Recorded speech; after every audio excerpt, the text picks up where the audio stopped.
This is the Common Council meeting of Tuesday, March 3rd, 2015. Roll call. Alderman Kirkowski. Here. Alderman Bekavich. Here. Alderman Ritz is excused. Alderman Tillman. Here. Alderman Gale. Here. Alderman Guzekowski. Here. Pledge of Allegiance.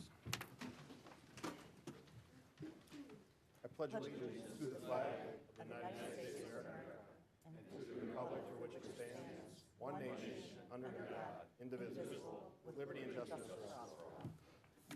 Item 3 is the approval of the minutes of February 16, 2015. Kavich will make a motion to approve the minutes of 2/16/15. Kurkowski will second. Roll call. Alderman Kirkowski. Aye. Bekavich. Aye. Tillman. Aye. Gale. Aye. Guzekowski. Aye. Public hearings. Item 4 is a code amendment public hearing for a request to amend section 17.04039E of the municipal code to reduce the parking setback to street right-of-way from 40 feet to 30 feet in the M1 manufacturing district. Doug? Catherine? Public hearing number 1 is to consider the amendment of section 17.0403 subsection E of the municipal code to reduce the parking setback of streets right-of-way from 40 feet to 30 feet in the M1 manufacturing district. Date of the notice is February 5th, 2015. Now, Doug. Thank you. Good evening. My name is Doug Seymour. I'm the Director of Community Development for the City of Oak Creek, and this is a public hearing on a proposal to amend the zoning code, Chapter 17, to reduce the parking setback in manufacturing zoning districts from 40 feet to 30 feet. As a bit of background, I mean, the parking setback, the distance between the right-of-way line and the front parking or parking lot has been 40 feet for many, many years in the City of Oak Creek. As we've been working with developments and most recently some of the newer business parks, we have been sensing that there's a need for a little bit more flexibility sometimes in terms of how parking lots are laid out and relative to sites. Another good example of that is when Black Bear over on 20th Street, an existing facility, wanted to do an expansion there, they were running into some issues maintaining those 40-foot setbacks, which are pretty large when you think about that in terms of the amount of real estate that they open up. And in many cases, they can be utilized for landscaping and stormwater, but in some cases, different developments have been seeking some flexibility in terms of how they can accommodate those things on their site with a reduced setback. So Plan Commission took a look at the setback and considered a proposal to reduce that down to 30 feet, which would still give you ample room for landscaping, but would give developers or developments a little bit more flexibility in how they lay out their parking lots, especially along the front. We did, as staff, do a comparison of some of the neighboring communities or some of our peer communities in the Milwaukee area, and 30 feet is not inconsistent with a lot of those. And really, it all boiled down to in the Plan Commission discussion is that it still maintained the city's, preserve the city's intent to allow for appropriate landscaped areas and buffer areas between parking lots and manufacturing zoning districts, but the 30 feet also allowed for some more creative and flexible uses of the land in those manufacturing zoning districts. So with that in mind, the Plan Commission concurred and did recommend to the council that the parking setback in manufacturing zoning districts in the front be reduced from 40 to 30 feet. This is a public hearing. I would ask if anyone has any questions or comments regarding the proposal to reduce the parking setback in manufacturing zoning districts from 40 to 30 feet. Please approach the microphone, give your name, address, and proceed to address your concerns or questions to the Common Council. This public hearing is now open. I'll make 3 calls for a comment on item 4. First call. Mayor Scafidi and gentlemen of the council, as I mentioned at the Plan Commission meeting, Arden Degner, 8540 South Pennsylvania, almost forgot my name. Yeah, almost. The piles of snow. We have larger areas in Oak Creek, and the piles of snow reduce this. So has anybody checked that problem in the manufacturing district? Yeah, I mean, 30 feet is more than ample enough to have adequate landscaping and snow storage. In fact, that's still more than, in most cases, than any of our other commercial or residential zoning districts. Thank you, Mr. Degner. Second call. Third call for comment on item 4. This time we'll close the public hearing and move to a discussion item number 5. It's a consideration of ordinance number 2756, amending section 17.0403E of the municipal code to reduce the parking setback to rights-of-way from 40 feet to 30 feet in the M1 manufacturing district. Open it up for questions or comments. Alderman Bekavich? More of just really a comment. Again, is just a good example of the city working with area businesses to be what I'd consider more business-friendly and flexible in the challenging areas of getting the businesses to relocate here and, conduct their businesses here. And we have had significant troubles with this in a couple of industrial parks. So as long as it's compatible with surrounding communities and we're remaining competitive, I'm all for it. Any other questions? Motion? Kirkowski will make a motion to adopt ordinance number 2756, amending section 17.0403E of the municipal code to reduce the parking setback to rights-of-way from 40 feet to 30 feet in the M1 manufacturing district. Guzekowski will second. Roll call? Alderman Bekavich? Aye. Tillman? Aye. Gale? Aye. Guzekowski? Aye. Kirkowski? Aye. Item 6 is a public hearing for a conditional use amendment request by Michael D. Denacia, MD Holdings, Inc., to amend the Section 11 time of compliance of the existing conditional use permit for the property located at 7350 South 6th Street, extending the compliance deadline to December 31st, 2015 in the First District. Catherine? Public hearing number 2 is to consider a request by Michael D. Denacia, MD Holdings, Inc., to amend the Section 11 time of compliance of the existing conditional use permit for the property located at 7350 South 6th Street, extending the compliance deadline to December 31st, 2015. The applicant and property owner is Michael D. Denacia, MD Holdings, Inc. There follows the legal description. Date of the notice is February 5th, 2015. Thank you. In January of 2013, the Common Council adopted an ordinance which approved a conditional use permit for inflammable gas and liquid storage in excess of 5,000 gallons for the property at 7350 South 6th Street, and this is WPT Technologies.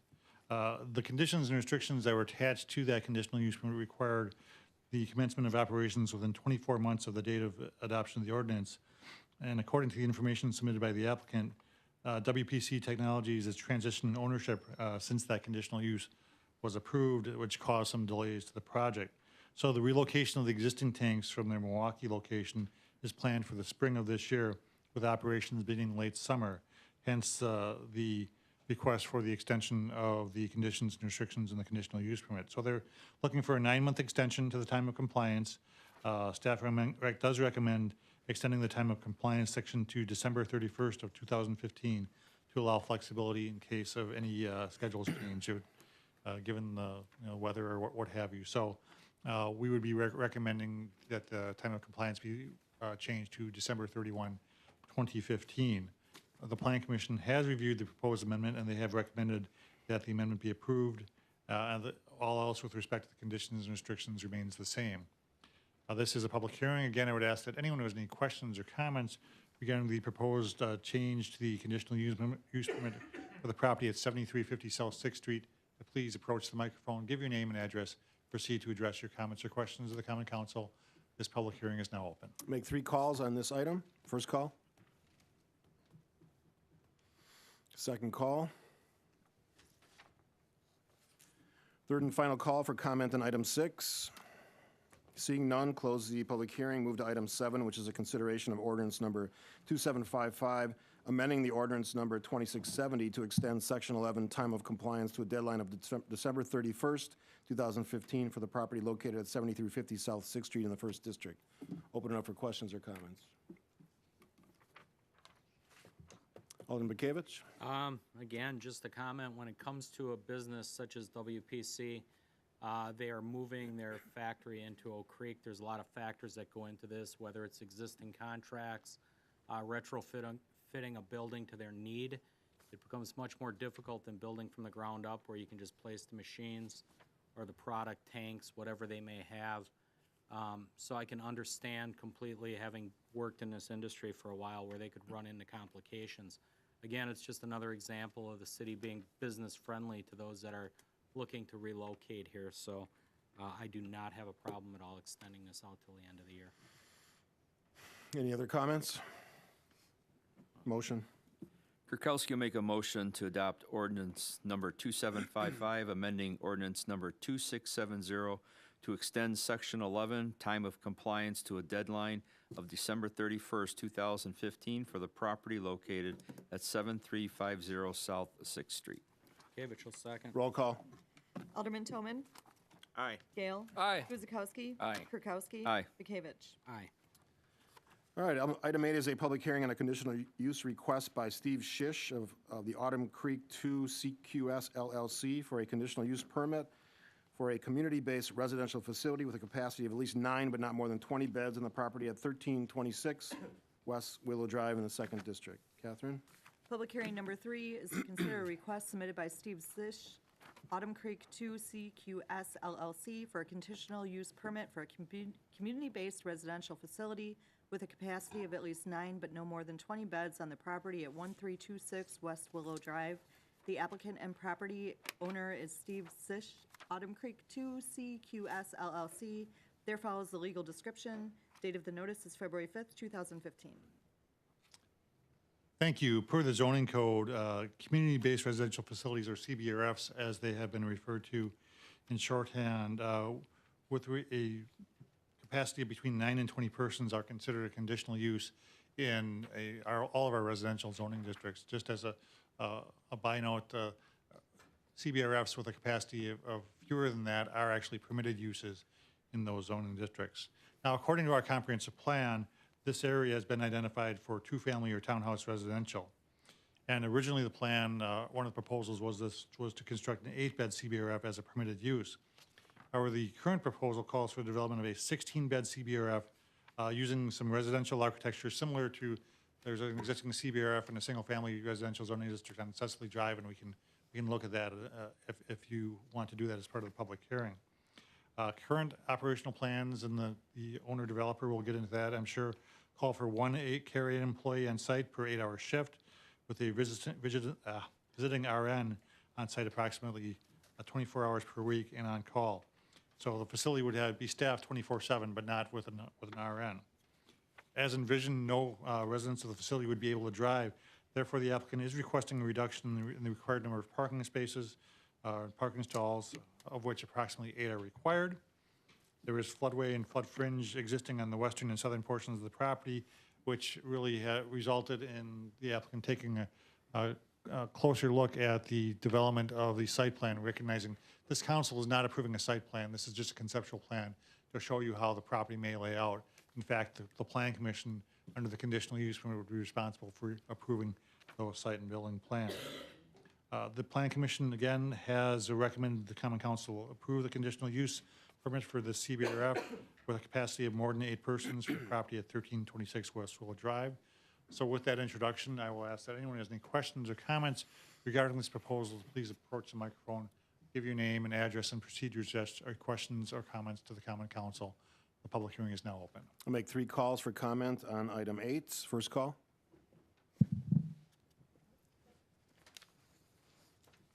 Mayor, council members, Arden Degner, 8540 South Pennsylvania Avenue.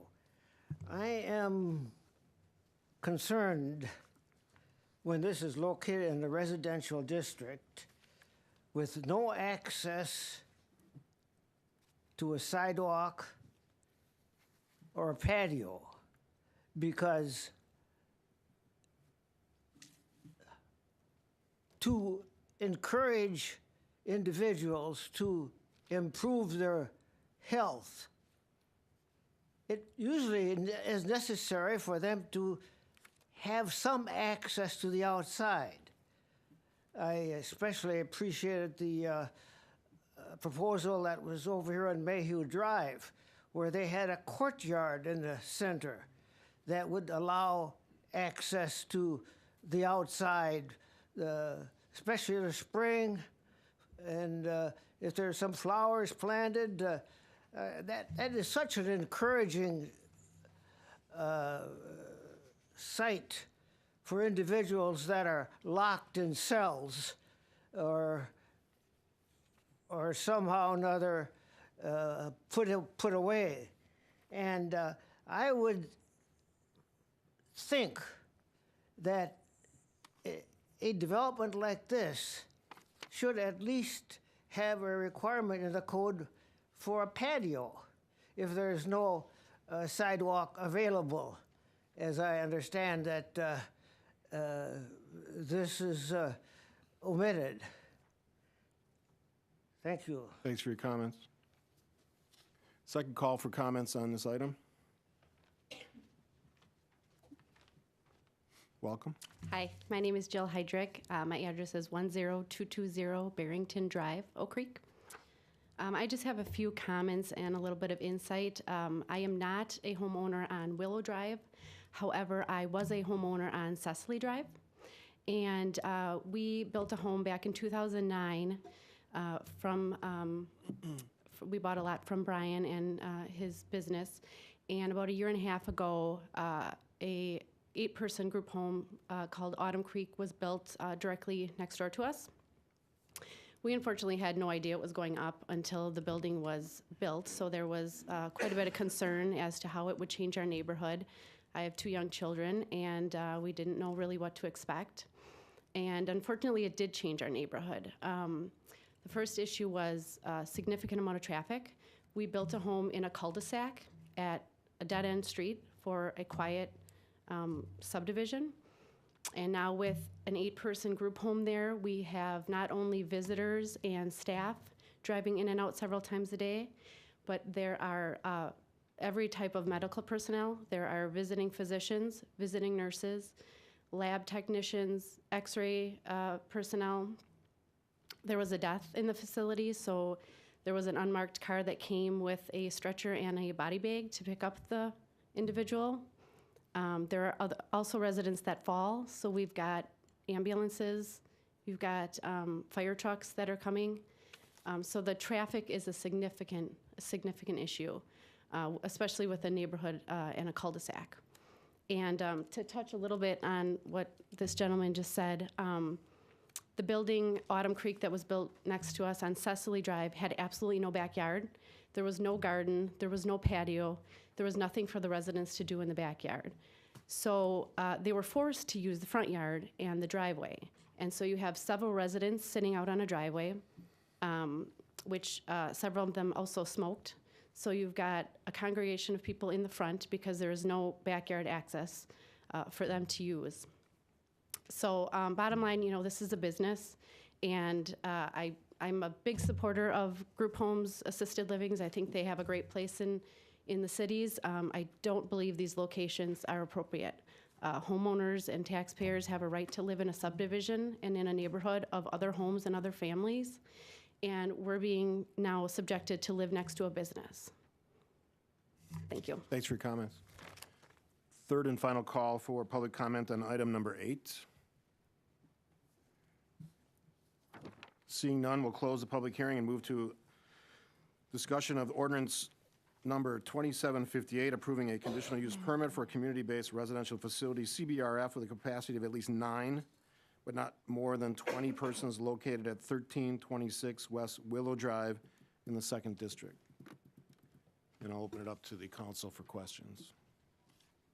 Alderman Bekavich. Well, I'll start, seeing as it is my district. I actually have had no phone calls concerning this as of right now. I heard from one resident when it came through planning for the very first time. The biggest issue we had with the preliminary plans was really the parking. As Mr. Dagner said, there are no sidewalks in this particular subdivision. It's just the way it is. It is not a cul-de-sac road, it is a through road. So the traffic concerns, we were told, sadly, the visitation was not an issue with this, and I'll have the applicants come up and answer some questions if they would. The staff was going to park in a garage. This was going to be built like a residence. I'm not familiar with the one on Cecily. So there was going to be a nurse around the clock, and then just 2 staffers that would split time there. Deliveries were going to be made by the people running the place. We were told it would be at a minimum. We were under the understanding that the backyard would be fenced. so that the people were, able to go out in the backyard and enjoy the backyard. As far as calling it cells or being locked up, I didn't get that impression at planning that that's what it would be. They were bedrooms, kind of to accommodate couples or individuals, I guess, and there were 2 bedrooms, or 2 beds to a room. So it's they are needed, whether it's the appropriate use within the neighborhood. The young lady made some very strong points that were never brought up or considered, so I guess I'd like the applicant to come up and kind of address some of these issues. The applicant would like to come up as he's doing that. Doug, it looks like there is a bit of yard around this building, so there would be some space if the residents required that. Yeah, sure, there is. And just one thing in response to some of the comments made as part of the public hearing. Well, certainly all of those things that that she mentioned can occur at a CBRF.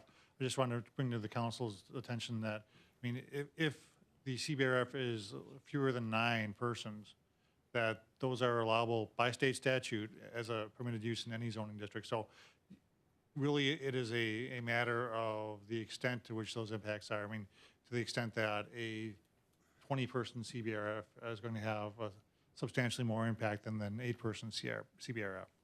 Okay. Welcome. Good evening, Council. Brian Schoenleber, 5300 South 108 Hales Corners, Wisconsin. Steve Chish, 561 Westfield Way, Pewaukee, Wisconsin. Talk a little bit about your facility. Who's there? The new one or the one that was the pre-existing? The one we're talking about here. So it's going to be an 8-bedroom with 2 beds in each bedroom. And in this area where we're located, it's pretty low density. There's not a lot of neighbors. Obviously, we have wetland or floodplain across the street, wetland and floodplain to the west of us.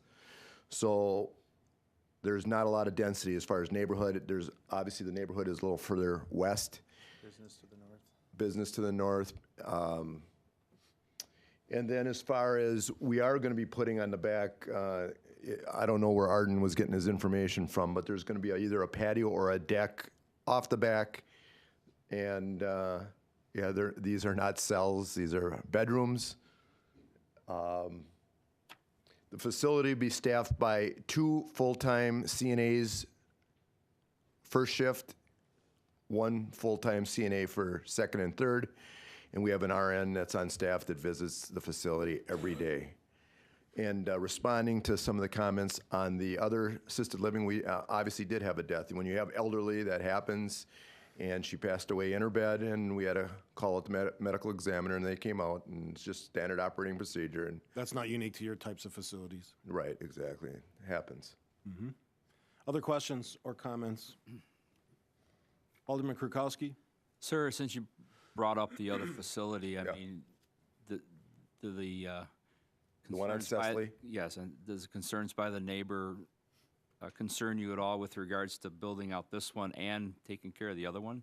I mean, with a fence and a patio and stuff like that, I mean, be a good corporate citizen and trying to keep the neighbors happy. I mean, I was. So which kinda- facility are we talking Well, about I'm now? talking about the one we're talking about tonight, but Okay. since the other one came up, let's Right. bring them both into the discussion because, Well, the problem I with don't want- Cecily Court is it's on a cul-de-sac, so it's a little, the homes are much closer together. So that, we're here, we don't have, there's actually only one house that's next to us, and otherwise there's no other neighbors. So, like I said, there's less density in the area. The one on Cecily Court, where you see the open lot,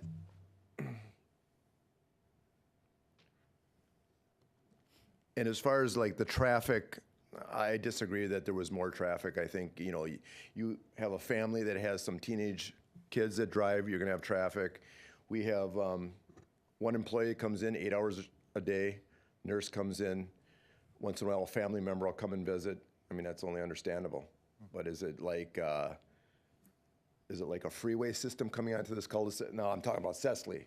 not the new one. Right.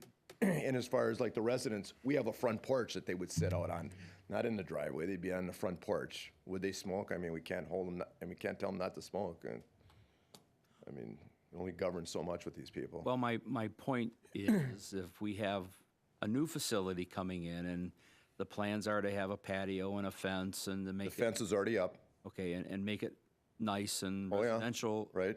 It's gonna fit in with the neighborhood. And if you come back with yet another facility in another part of town, are we still going to have the concern from the neighbors that just spoke regarding the first facility? And are there going to be any concerns from this one? I don't want a Can't snowball answer effect. that. I mean, Yeah, I can't answer that.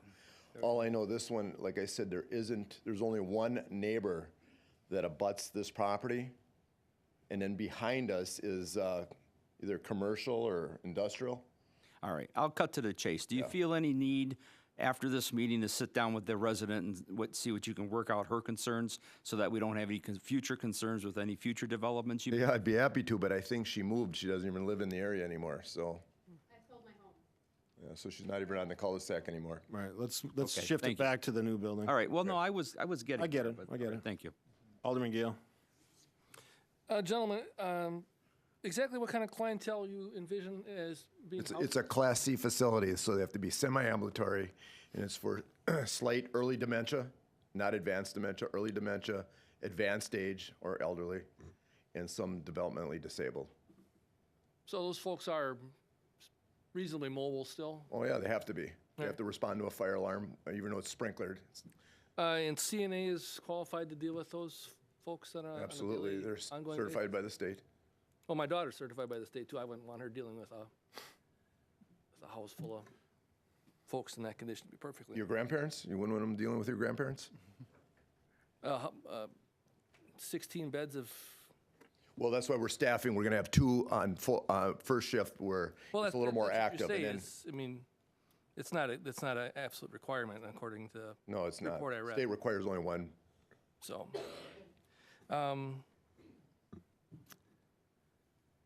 in terms of paramedic fire rescue, We average about one a month over at Cecily Court. okay. And the clientele, is that, Doug, can you speak to can the clientele house your change without some kind of provision from us, or? I think that's probably more of a question for the state since they're licensed under the state, but I do not believe, and Larry, correct me if I'm wrong, that you have any control over the clientele.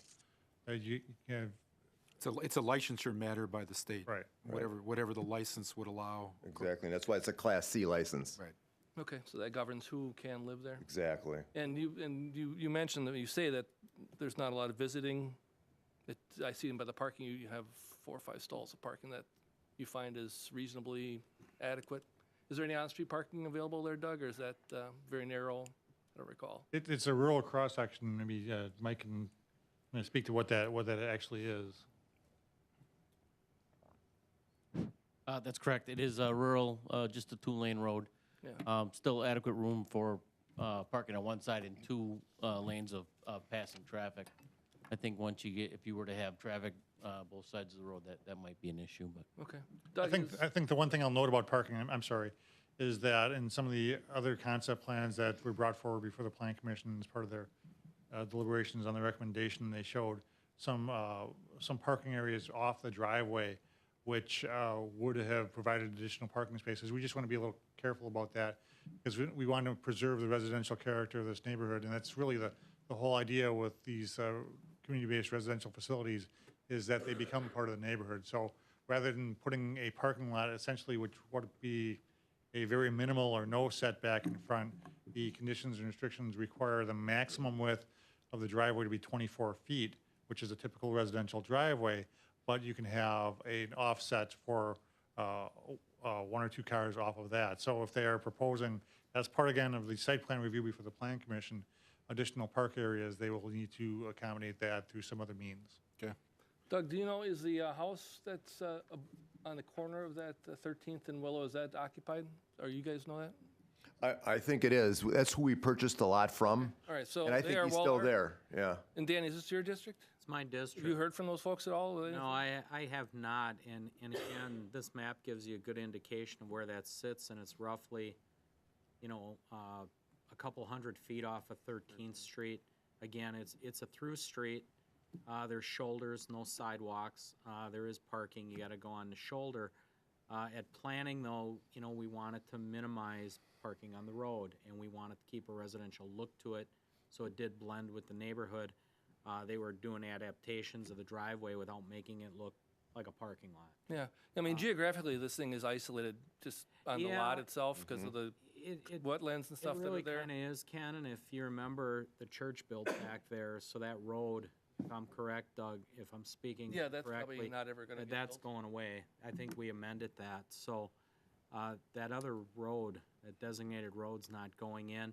And then to the north of it is that, there's a business there, glass front, it was a jazzercise, kind of keeps changing hands.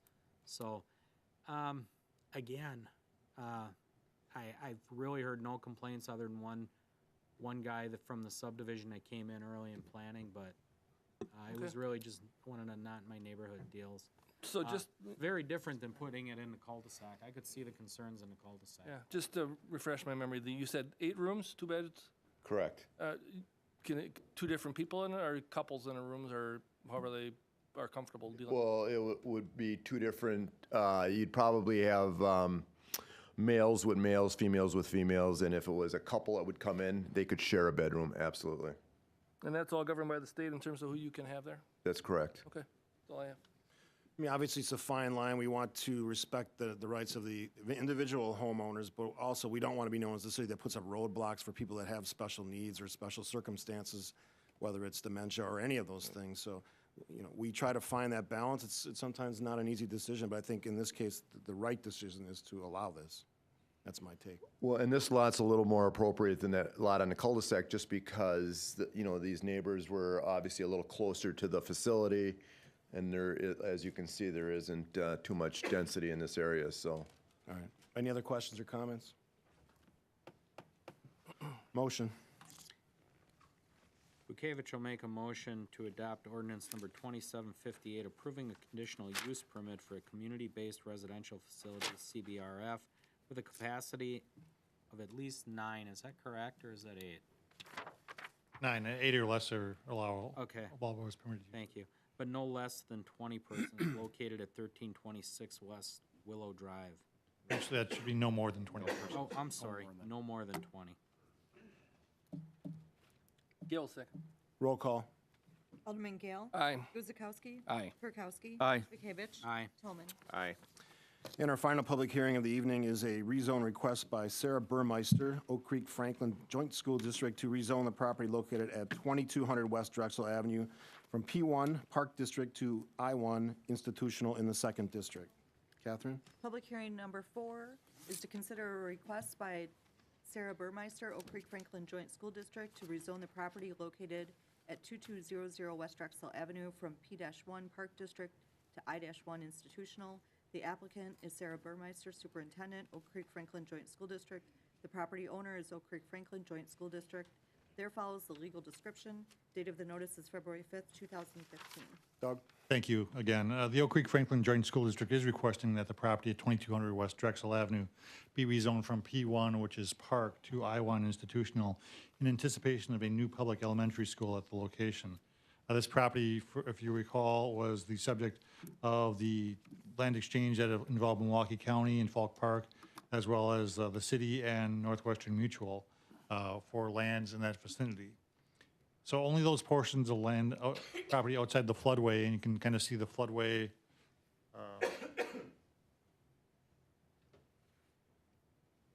Floodway is the kind of the darker area that runs from northwest to southeast there. It does involve some wetland. So the floodway, being a base zoning, has to stay floodway. So that's not changing that character of that, but the land outside of the floodway would be rezoned from P1 to I1.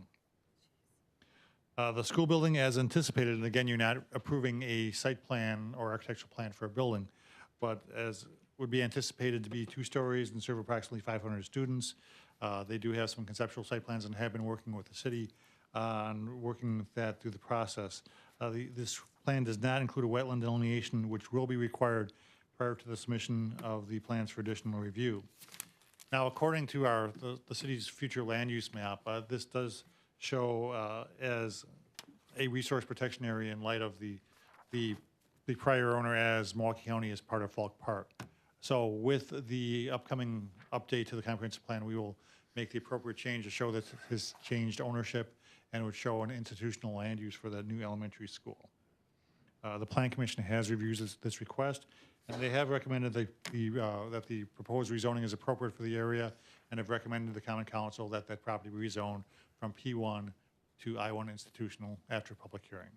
So with that, this being a public hearing, I'd ask that anyone who has any questions or comments regarding the proposal by the Oak Creek Franklin Joint School District to rezone the property at 2200 West Drexel Avenue from P1 Park to I1 institutional, please approach the microphone, give your name, address, and proceed to address your questions or comments to the Common Council. I'll make 3 calls for public hearing, for public comment on this public hearing. First call. Second call. Third and final call for public comment on item 11. Seeing none, we'll move to item 12. Close the public hearing, move to item 11. Was that item 10? 10, sorry. Misspoke. We'll move to item 11, which is a consideration of ordinance number 2757, rezoning a portion of the property located at 2200 West Drexel Avenue from P1 Park District to I1 Institutional in the 2nd District, and open it up for questions or comments. Anyone have any questions or comments? Motion. Gavich will make a motion to adopt ordinance number 2757, rezoning a portion of the property located at 2200 West Drexel from P1 Park District to I1 Institutional. Yeah, well, second. Roll call. Alderman Guzekowski. Aye. Kirkowski. Aye. Bekavich. Aye. Tillman. Aye. Gale. Aye. Good luck. All right, going to move up item 16. It's a presentation of the city building construction update from owner's rep Steve Chamberlain, which is there he is.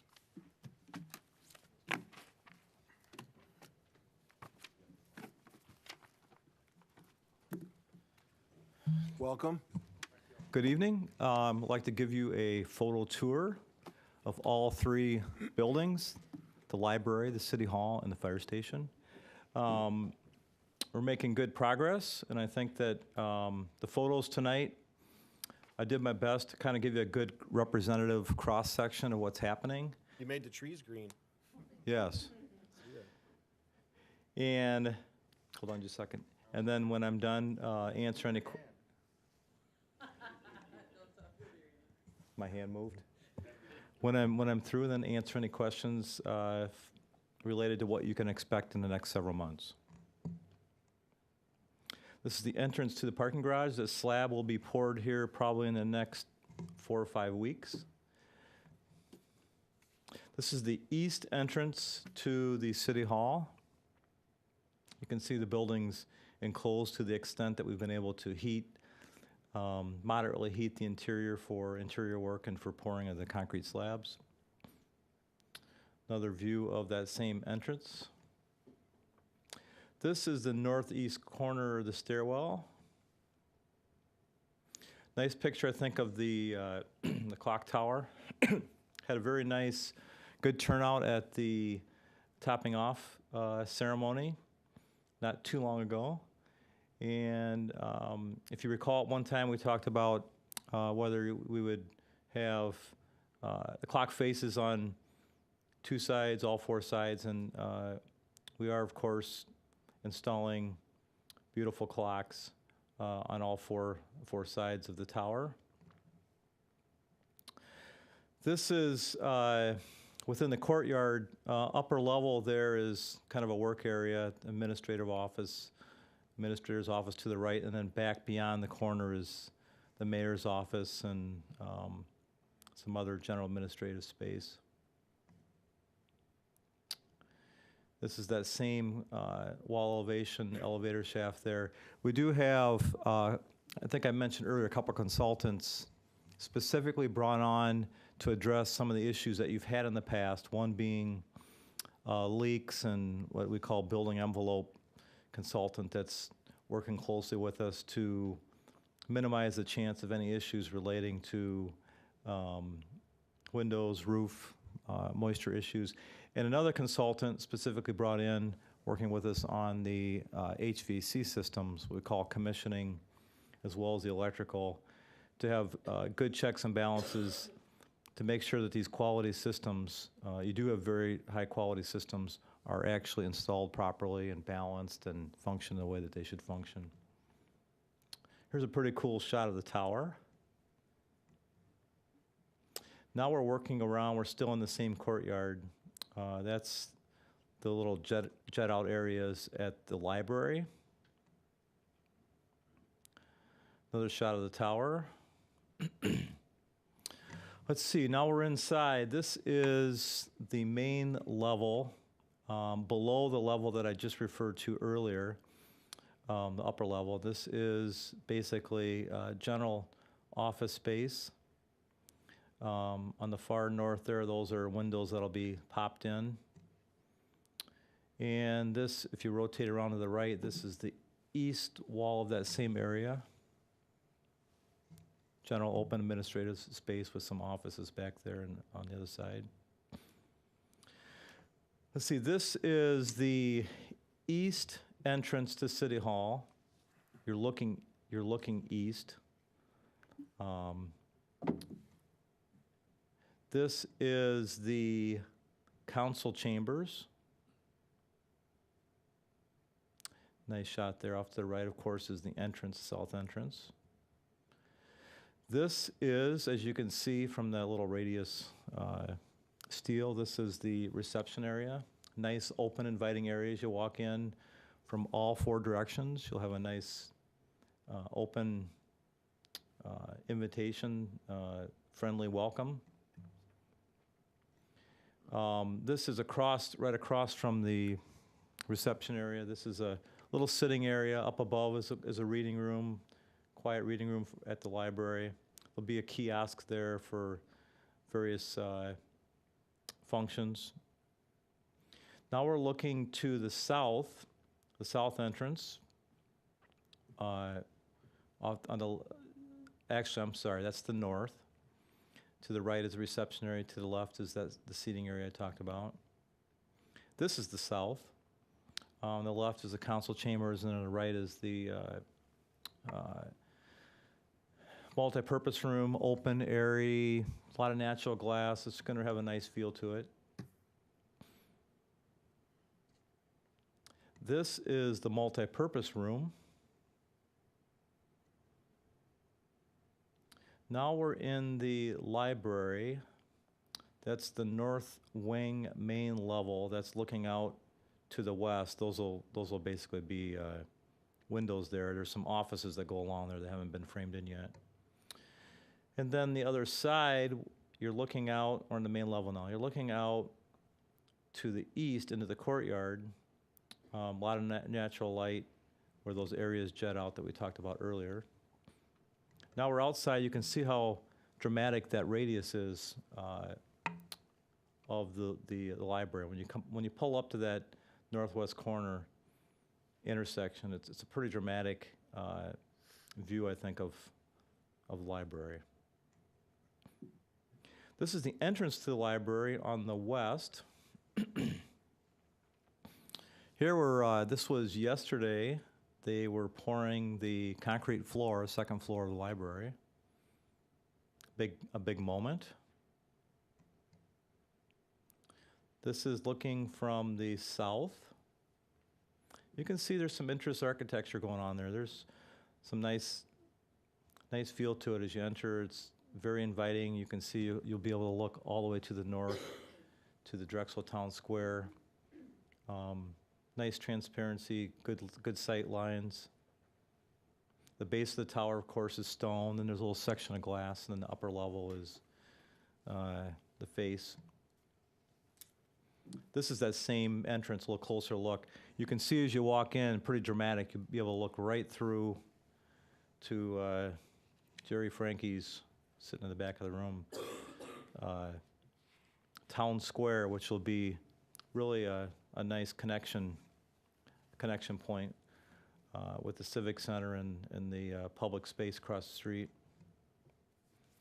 These are some of the windows that will be installed. The garage is really a good, nice to be able to have the lower level for the storage. Here's the parking garage, and Doug Seymour frequently visits the site, so you'll see the next slide. He likes to park his vehicle. Go ahead. That's Doug's car. Just kidding, of course. It's a Lamborghini. This is a good perspective, I think, of once again looking at the east side of the east entrance. So basically in the next month, you're going to see the exterior wall framing continue. A lot of work on the interior, mechanical, electrical, rough in, just a lot of preparatory work for the finishes stage, which will be starting in the next couple months. Now off to the fire station. What I like about this photo is sometimes you'll see these beautiful architectural renderings. It'll look better than the real deal. And this project, and no criticism at all to our architect, but the good thing is the real stone and brick actually look much better than the rendering.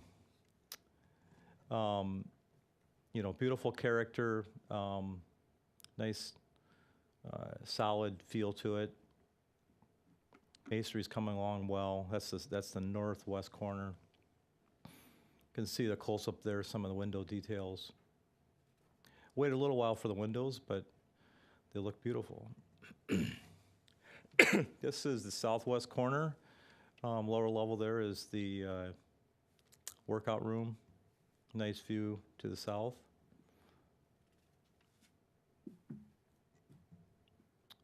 Here we're at the south entrance to the garage. All the doors are in. We work our way around to the north. You can see a good perspective there of the stone. There's a little parapet wall that raises up, if you recall, that adds a little peak there, which really makes for a nice north elevation. Close-up of the stone. Beautiful stone. I like the coursing on it. It's just a really nice feel. Another shot of the north entrance. This is just some interior space. You can see the drywalls moving along. This is the northwest corner office area. Now we're upstairs. This is the, it's drywall. This is before they started the drywall, but this is the actual kitchen area. Now we're back down stairs. This looks like the workout room. In here we've got what is clearly a fire station garage. At one time, Chief and I talked at great length about natural light. We're concerned about, at one time we talked about having some natural skylights in the roof and decided for a number of reasons against them. Some of it was budgetary. But you can see there's a lot of good natural light in the garage. I'm really happy with it. I think it's going to work out well. So basically, stone is continuing. Drywall is moving 90 miles an hour. Those guys move so fast, it's scary. Apparatus bay is painted out pretty much. So you're going to see the finishes move along fairly quickly. Casework, cabinetry, moving along pretty nicely. What do you think your completion date is for that building? We expect the fire station to be completed according to schedule, which is first week of June. Okay. Now, occupancy, or when they move in, could take 3 or 4 weeks to make that transition. Okay. Open it up for questions. Steve, go ahead.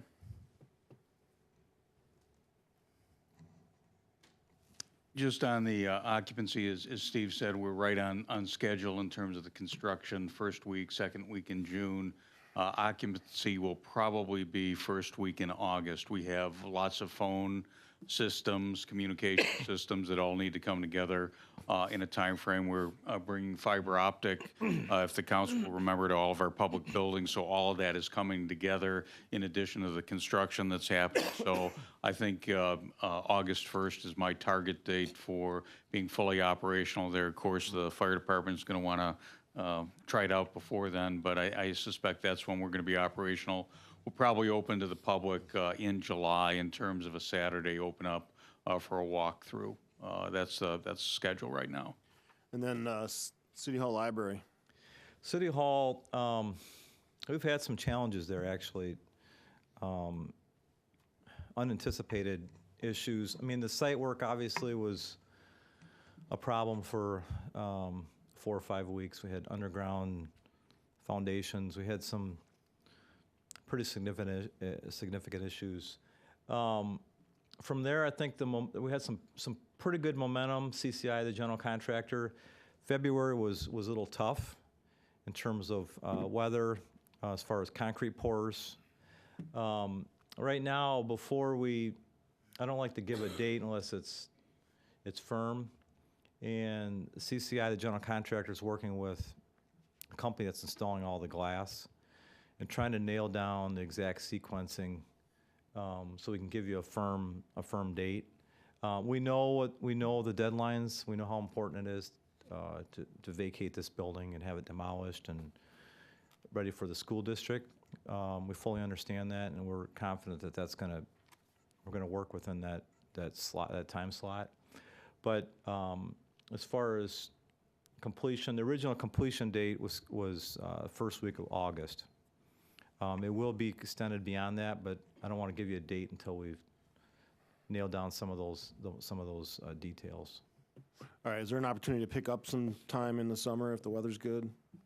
There is. There's, it's a pretty, the building is sprawling.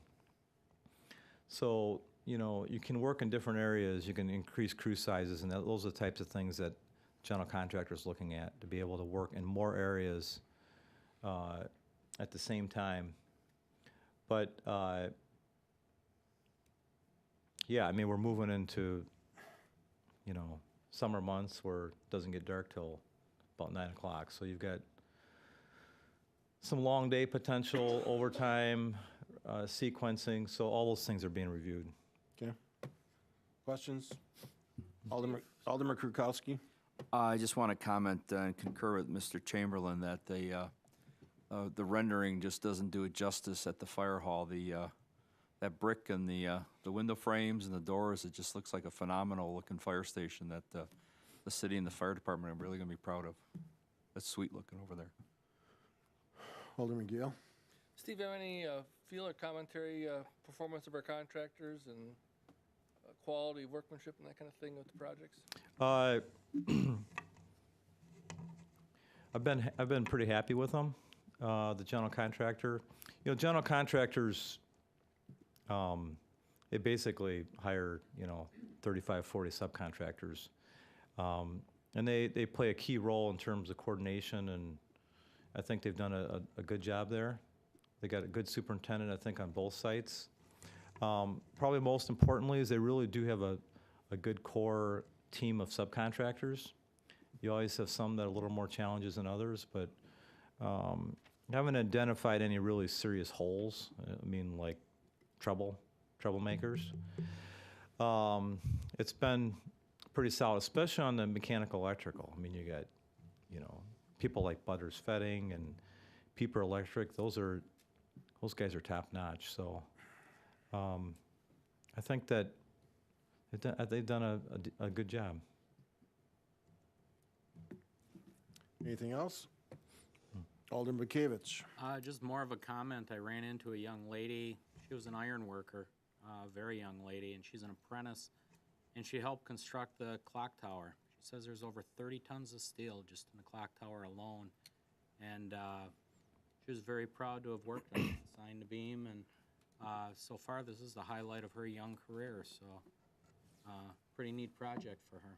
Yeah, I mean, it's a great point, because some people get lost in all this, is the fact that we're putting a lot of people to work. A lot of tradespeople, and we've got so many projects going on that, that's one of the things I'm really proud of. Alderman Tolman? Was there any problem, Steve, with acquiring the steel that was needed for this project? As far as no. Because I'm hearing rumors on availability of steel, that it's tough to get right now. In fact, I had a chance to talk to the two owners from that are building Water Street Brewery, and they said that could be a potential hang-up for their building going up. But that didn't happen here with The whole project? We beat it. We beat that shortage. Okay. It's interesting. There was an issue, then there was a little window of where things lightened up a little bit, and now it's an issue again. So I think we're fortunate. You know, having said that, we ran into, which is one of the delays, was a shortage of concrete, because cement deliveries were affected last year by flooding and barges and a couple of other things that just all came together at once, and nobody could get concrete. So that stalled us for a little bit. But I think generally steel hasn't been an issue. So, Attorney Haskin? Yeah, I just thought I'd mention for those in the audience that and they're watching, may not be aware of it, that in last week's Business Journal, the picture on the front cover was of Drexel Town Square, the Meyer store, but the feature article was about developments in Oak Creek, and there was a very nice picture of City Hall under construction in that feature article. So got some nice exposure throughout the community. Cool. Alderman Guzikowski. I'm really impressed with everything you guys are doing, and I concur with everyone else up here. One question I do have is the dates you're waiting on. Will you have those dates in a week, a month, when you'll be able to kind of put a date out there that we know will be done so we can hand it over to the school district? I think we'll have a firm date in 2 to 4 weeks. Okay. Thanks. All right, Alderman Bekavich, back up. Just one more point of interest. The Milwaukee Business Journal this week had an article on Oak Creek, and it chronicled both Drexeltown Square and our lakefront from the 1930s, 50s, 70s, 90s to currently, and how they transformed and what they were with aerial shots. Very interesting article for those that are interested in the history of Oak Creek. All right. Library Board, have anything you want to quickly mention? No? How's it look? Graffiti, could I? Absolutely. Hop up there. Arden Degner, 8540 South Pennsylvania Avenue. I'm not sure exactly where this is supposed to be located, but I understand that we're supposed to get a grant from some state organization to put plants on roofs. Now, if this is planned, to me, this roof here would explain everything. In 20 years, will we have the same thing happening? To put growing items on roofs, and then the maintenance. Are we going to have to spend another full-time person to maintain, or will the library have volunteers to do this? To me, a planted roof is just a waste of money in our climate. Cost effectiveness, it is not. Yeah, Mr. Degner, I know we've gotten a lot of grants for a lot of things, but I'm pretty sure that we didn't get one for a planted roof. We didn't? We did, but we're not installing it because we made the same determination that you did, that it wasn't cost effective. Right. We got a grant for up to $14,000 to put a green roof here, but we didn't do it. We felt that it would have cost us more than what it would have saved, and so we, while we received it, we're not moving forward with the grant for the roof. On the one point in terms of the leaking roof in the building envelope, as Steve Chamberlain pointed out, we've hired a very specialized consultant for the building envelope just to make sure that we don't have these kinds of issues with the new buildings. We're very pleased with the two companies. We've got both HVAC, it's a heating air conditioning review, that's called a commissioning system, and then we've got the building envelope system that's being reviewed in minute detail. I mean, to the point where little scratches that we have in the exterior that may be half inch, we're not letting that go. We're catching everything, and we are not allowing any of that. And those are my instructions to our staff, our building folks, Steve, as well as the building envelope folks. We are doing everything we can to have the building as near perfect as we can. So we're pretty happy with the way it's proceeding. That's encouraging. I was going to suggest porous brick on the outside areas if as an alternative, but thank you. Thanks for your comments. Just for the public, just on Drexel Town Square, how much rough estimate on the grants received on that? 2.5, 3 million. That's money that we didn't have to find other places. That improves that site, makes it something that we can be proud of. Any other questions? All right, thanks for the information. We're going to move to item 17. So I moved up those first two in the new business section. This is a motion, the consideration of a motion to authorize the city administrator to execute contracts with various vendors as detailed in the amount of $360,000 for furniture purchases after review and concurrence of the contract form by the city attorney's office, and direct the city administrator to identify sources for funding of executed contracts. So what this project is, if the council will recall, when we were awarding furniture bids some months ago, we did not have adequate resources to purchase all of the furniture that we needed to, particularly in the library. We had cut out some of the bookshelves in the library at that time, waiting to see whether fundraising had advanced. I can say that it hasn't advanced to the point where it would pay for this furniture, but we are at a point where we need to order the furniture if it's going to be here by the time we open. And again, that's a little bit of a soft date. It's going to be probably October, November timeframe. The question before the council is whether you want to direct me to move forward and execute those contracts. And of course, the issue would be finding the dollars. Really, the one location where dollars would be available that I could say pretty easily that you would have the funding to be able to include this is if the council would concur and make sure that we sell the property to the east of the city hall and library. If you recall, that was a lot that was created. I think Alderman Bukevich particularly was encouraging us to bring the street in and make that a buildable lot. I firmly feel we'd get over $1 million for that property. It's pretty valuable, and we could fund the gap in terms of the furniture for the library. So I think with that caveat, if that would be something that you would commit to, I think we could indicate that we can move forward and order that furniture at this time. Questions? Alderman Tolman.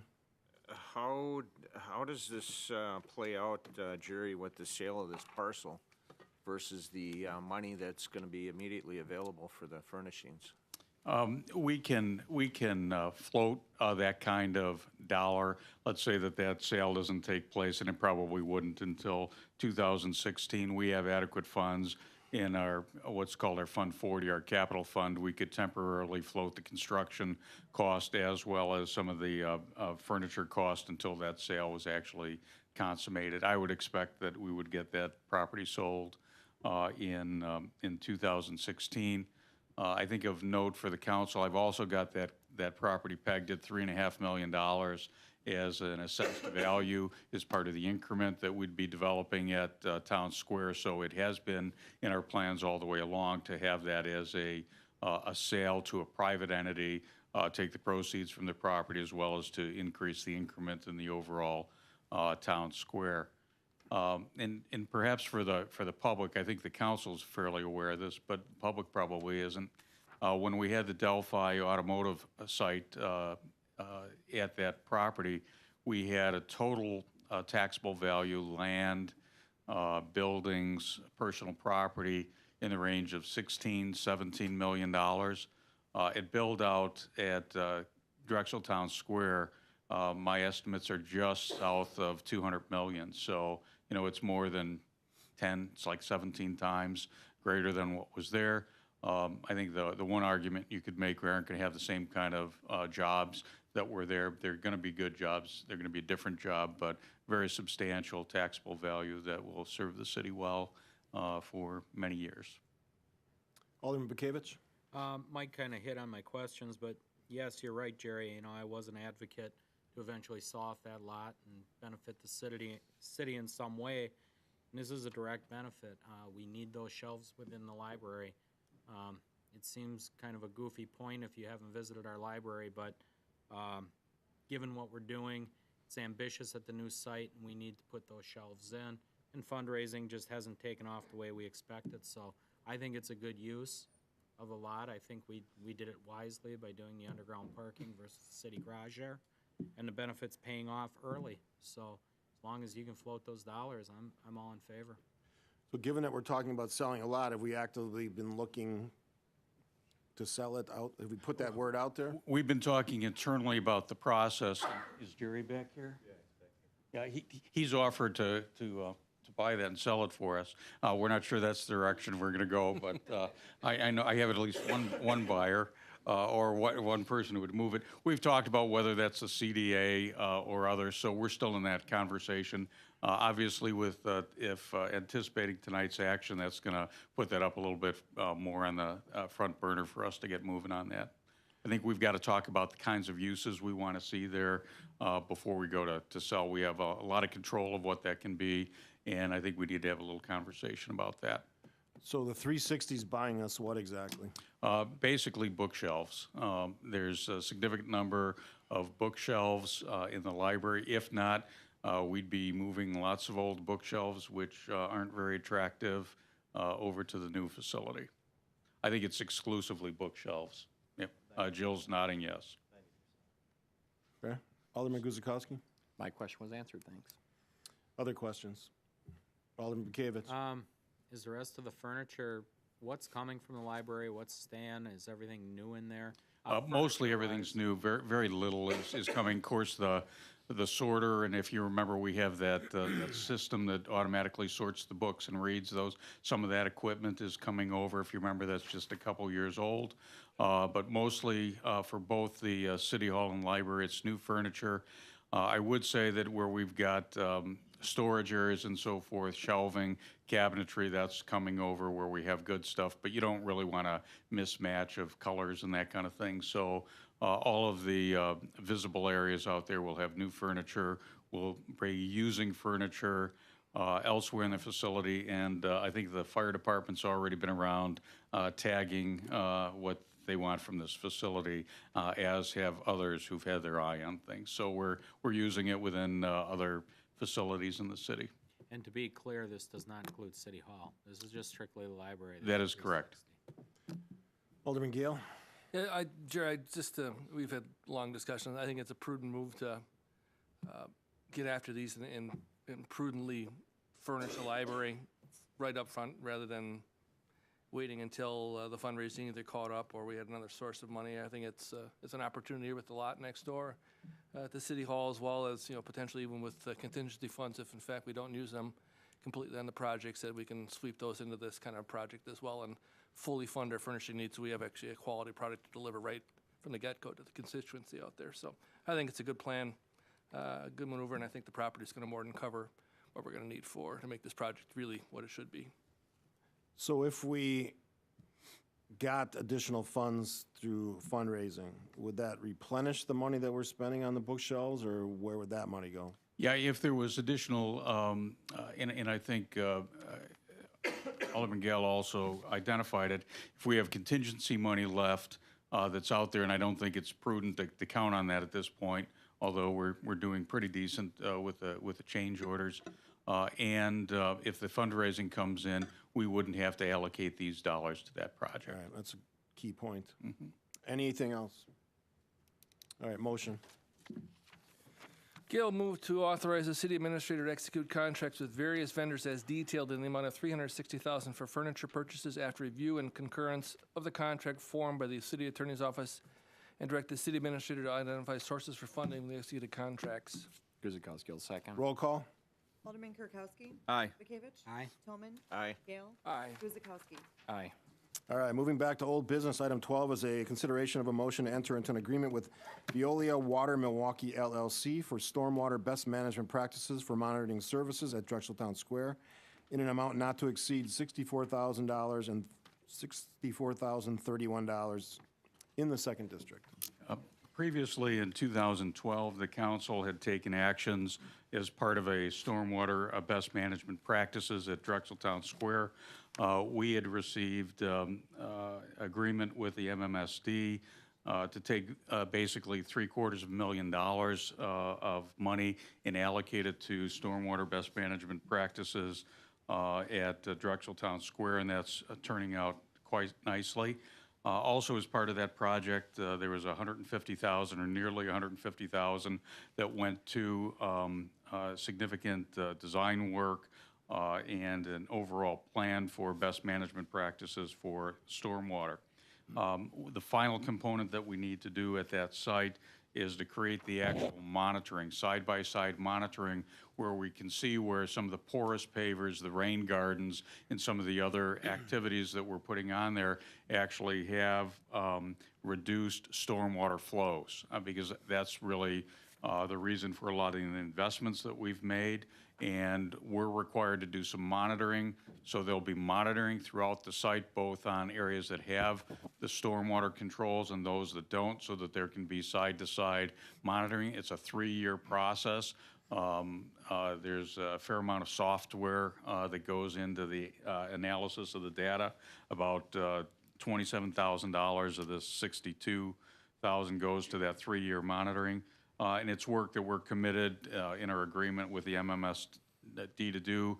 And I would say we are a leading community in the region on this. There is only one contractor that we've been able to identify, along with MMSD, that can do this work. It's highly specialized, and we're, quite frankly, looking to see what the numbers look like, and MMSD will be pouring over, and I suppose stormwater engineers like Mike are going to be really interested in this stuff. Questions? Alderman Bekavich? Jerry, I know you mentioned it's a 3-year monitoring deal, and of course, they're going to see what the runoff is and how effective it is.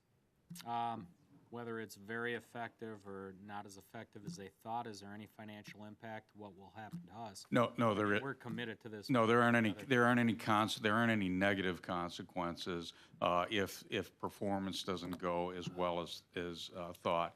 But it's basically, we think what the numbers will do is show that these are cost-effective solutions. For instance, the entire City Hall parking lot in the south end is all porous pavers. So you're going to see basically paver bricks on the entire parking area. There's going to be a collection system underneath there that's going to collect the stormwater, and we're going to see what that does with the runoff as well. So there's really some pretty neat opportunities for us to be right at the forefront of monitoring some of these things and doing some of the testing, and hopefully have some positive numbers from the decisions we've made. Our staff has put a lot of time, a lot of research into these things. Along with MMSD staff. They've committed very significant funds to this project. We've gotten any number of grants from the MMSD on this site, again, as part of this best management practices. And, we'll be proud to put their label on the signs when we get here in terms of the partnership that we've had on this site. So we've had a little discussion of that. I think the council is certainly aware of it, probably not the community so much, that this is going to be a leading regional project, not only in some of the mixed-use activities that we have here, but some of the stormwater management practices, the consolidation of the wetlands and the sedimentation basins, I think are a very good partnership and a very good way to use scarce resources. So, and it's going to be a fantastic amenity, I think, both for visitors to the site and people who live on the site. I'm not sure people realize how nice of an improvement that's going to be, walkways around that entire area. It's going to be quite spectacular. Great comments, and once again, it shows that Drexel Town Square not only is a benefit to Oak Creek, but all surrounding communities and other communities throughout Wisconsin by what we're initiating here. I mean, this, as Jerry said, this will be a study and it'll be utilized all over. So, again, Drexel Town Square is not only a leader for the community, but the environment as well, so excellent. Anything else? Motion? Bukevich will make a motion to enter into an agreement with Veolia Water Milwaukee LLC for a stormwater best management practice for monitoring services at Drexel Town Square in an amount not to exceed $64,031. Gale seconds. Roll call. Alderman Bekavich? Aye. Tillman? Aye. Gale? Aye. Guzekowski? Aye. Kirkowski? Aye. Item 13 is consideration of ordinance number 2752. It's an ordinance to repeal and recreate section 6.23 of the municipal code regarding obstructions and encroachments. Mayor, if I could. Certainly. I'd like to address items 13, 14, and 15, if I could, all at once. Obviously, it'd be separate actions, but they're related. And, you know, construction's been delayed a bit because of the weather. November was terrible, late fall was terrible, February was terrible, but in a very short period of time, there's going to be a lot of construction activity. This summer is going to be it's going to be very busy at Drexel Town Square, and we're going to see a lot of the developments that we've been working on for the last couple of years rise out of the ground. And so in anticipation of that, you know, particularly the Main Street development, the hotel development, the apartments, we're bringing to you several ordinances that address a couple of different matters with regard to the right-of-way. So we have an ordinance on the books right now, 6.23, which basically prohibits just about all activity in the public right-of-way except for utilities and temporary building materials and temporary obstructions that are authorized by permit. So this ordinance would allow wayfinding signs, publicly owned benches, bicycle parking facilities, flower pot holders, and planter beds, and other special privilege permits that would be granted by the Common Council, and also would allow sidewalk area dining facilities. So that's what 6.23 would be. That's item 13, ordinance 2752. Item 14, 2753, specifically addresses the sidewalk area dining facilities.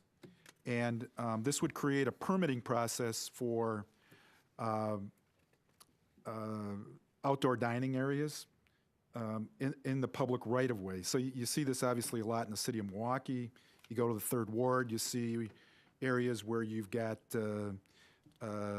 dining facilities outside of restaurants that are on the public sidewalk.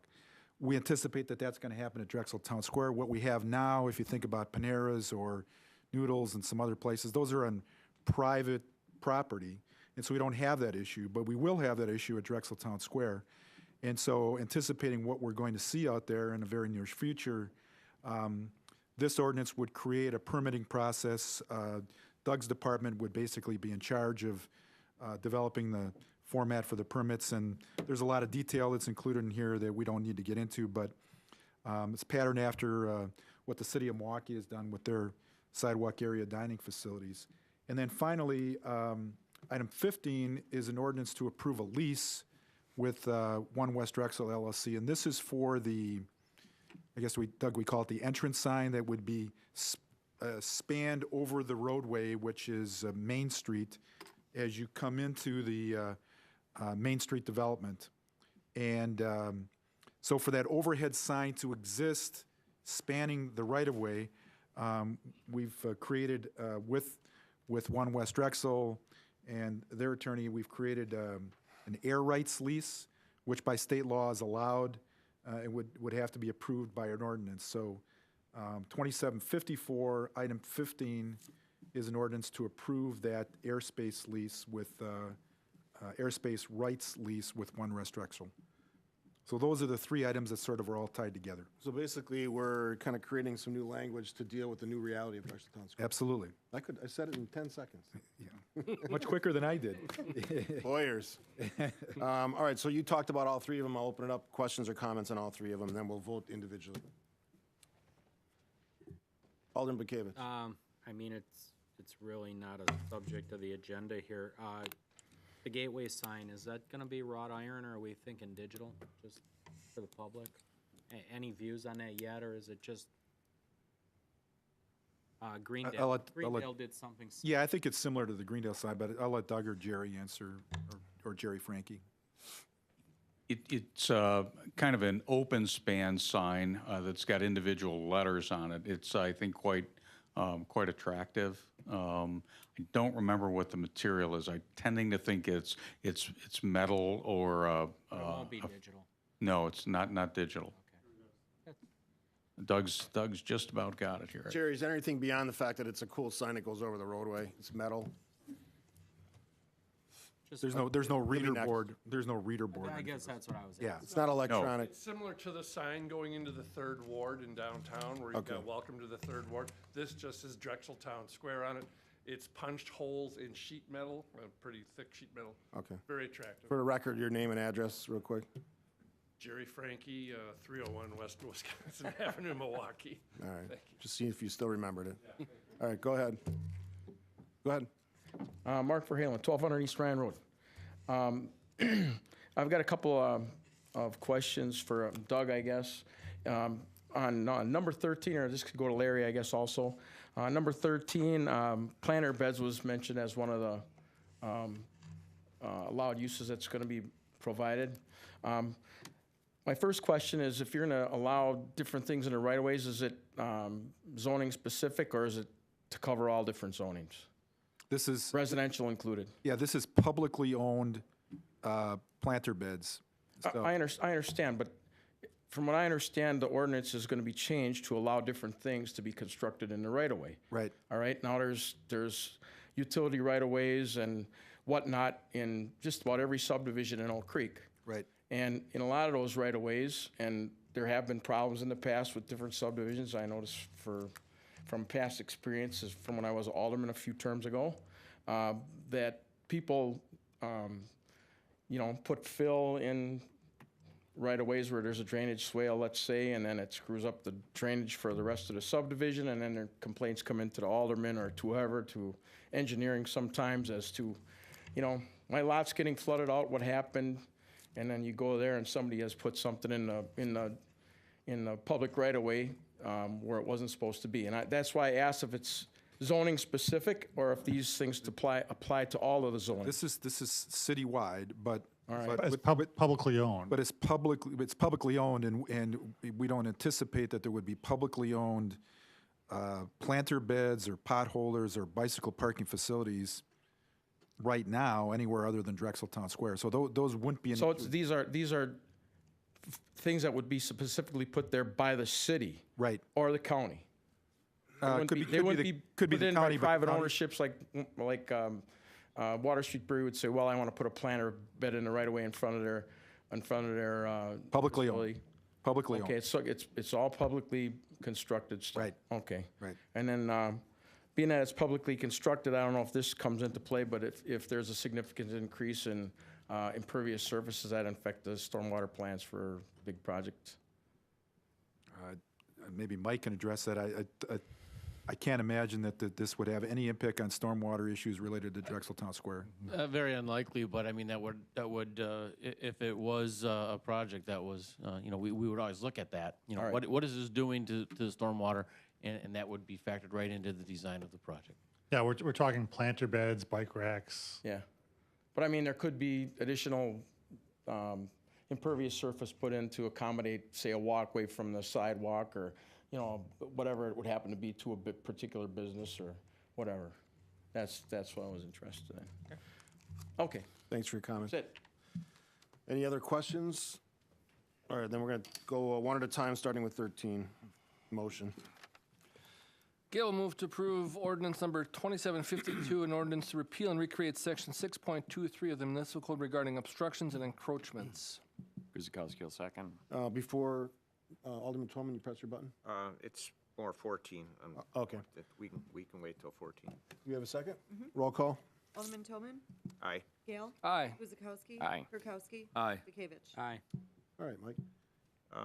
Doug, under, on 14 here, on the back side of the page, under permit required, C, was that modeled after, actually, is there anything that Oak Creek added, or is this still the Milwaukee model that we're using? It's the Milwaukee model. You know, we customized it a little bit to our situation here in terms of who's in charge and. Was C customized at all, or? I wasn't aware that, I mean, are these gonna be ownership, or are those gonna be mostly rentals that we anticipate on Main Street there? Those will be leased units. The restaurants will be leased. Okay, all right.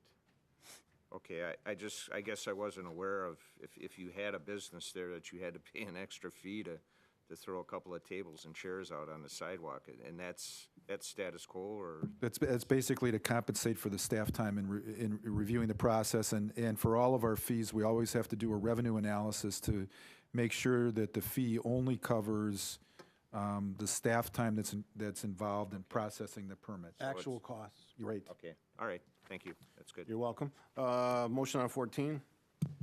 Gail will move to approve ordinance 2753, an ordinance to create section 6.26 of the municipal code regarding sidewalk area dining facilities. Guzekowski will second. Roll call? Alderman Gale. Aye. Guzekowski. Aye. Kirkowski. Aye. Bekavich. Aye. Toman. Aye. 15. Gail will move to approve ordinance 2754, an ordinance approving a lease with One West Drexel LLC for airspace rights over Main Street for a gateway sign for Drexeltown Square. Guzekowski will second. Roll call? Alderman Guzekowski. Aye. Kirkowski. Aye. Bekavich. Aye. Toman. Aye. Gale. Aye. Cool. I mean, for the public, this is an indication that we're starting to move to the reality of Drexeltown Square and what's actually going to be there, which frankly, to have outdoor dining, I don't know that we have any in the city, any that's actually allowed. So it's kind of an exciting thing. All right, moving to, we're going to go back to 18, which is where we left off after doing 16 and 17. It's a consideration of a motion to approve the city's participation in the design and construction of a revised and improved intersection at 20th Street and Drexel Avenue in the amount of $150,000. Second district. Jerry? Earlier this evening, the council considered a rezoning to put a school on the north side of Drexel Avenue. Yeah, probably should put the map on. As part of the land exchange that was referenced between the city, Northwestern Mutual, the school district, and the county, we did, in fact, put a right-of-way to serve the school, what would be the school property in the future. At the time that right-of-way was dedicated, we knew it did not line up what we would consider ideally to the right-of-way to the south on Drexel Avenue.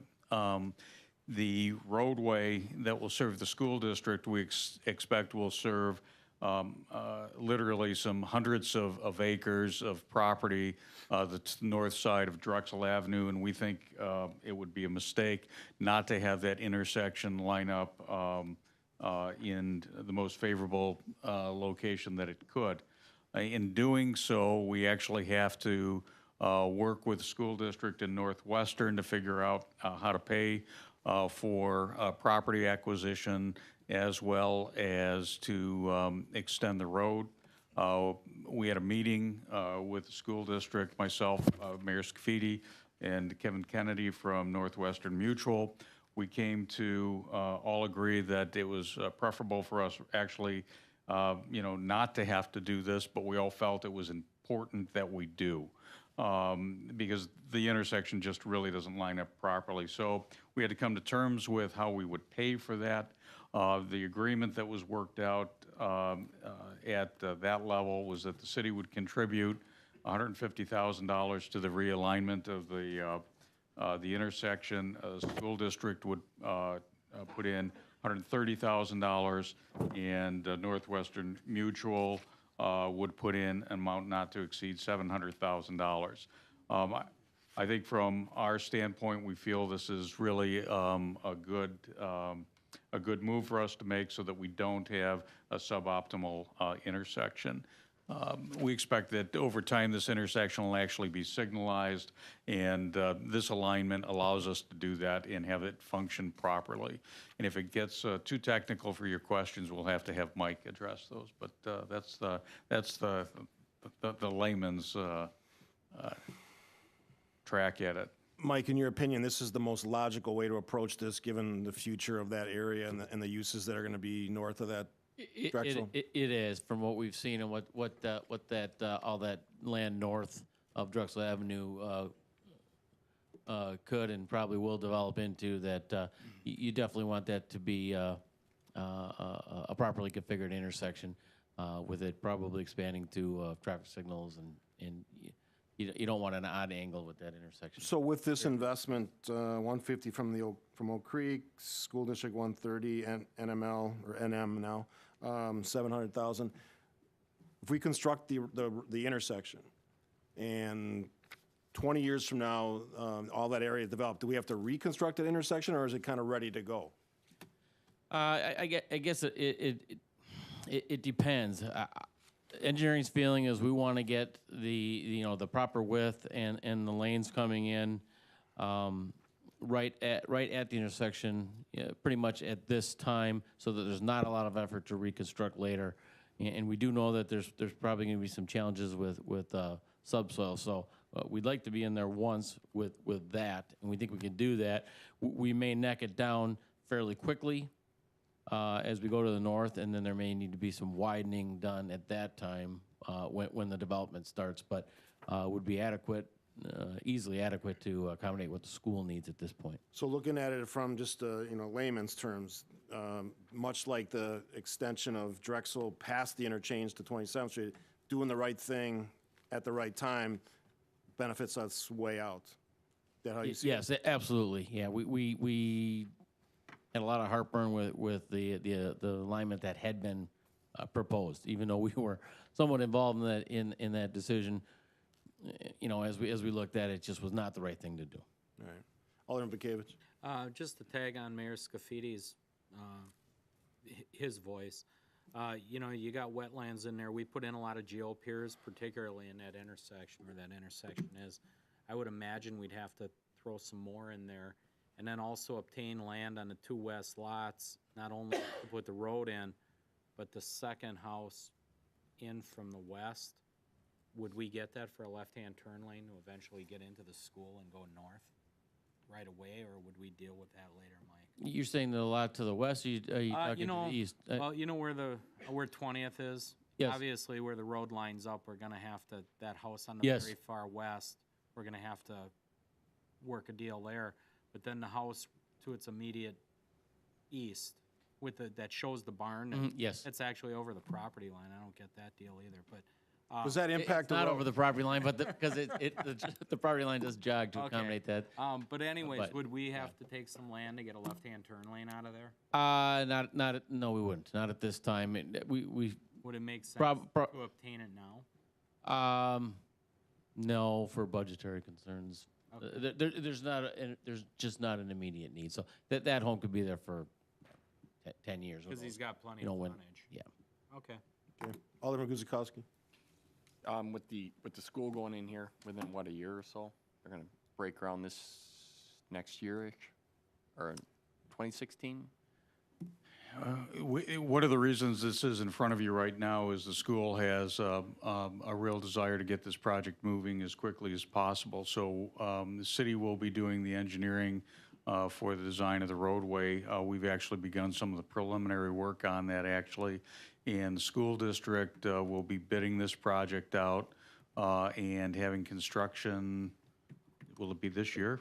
Yeah. If I recall the schedules, I think they were looking Occupancy fall of 16. and we're under pressure then to get that road constructed in this summer. So it's very very tight time frames. Will that increase the need then for a signal there sooner rather than later? I don't know what We don't see a warrant for a signal until further development happens.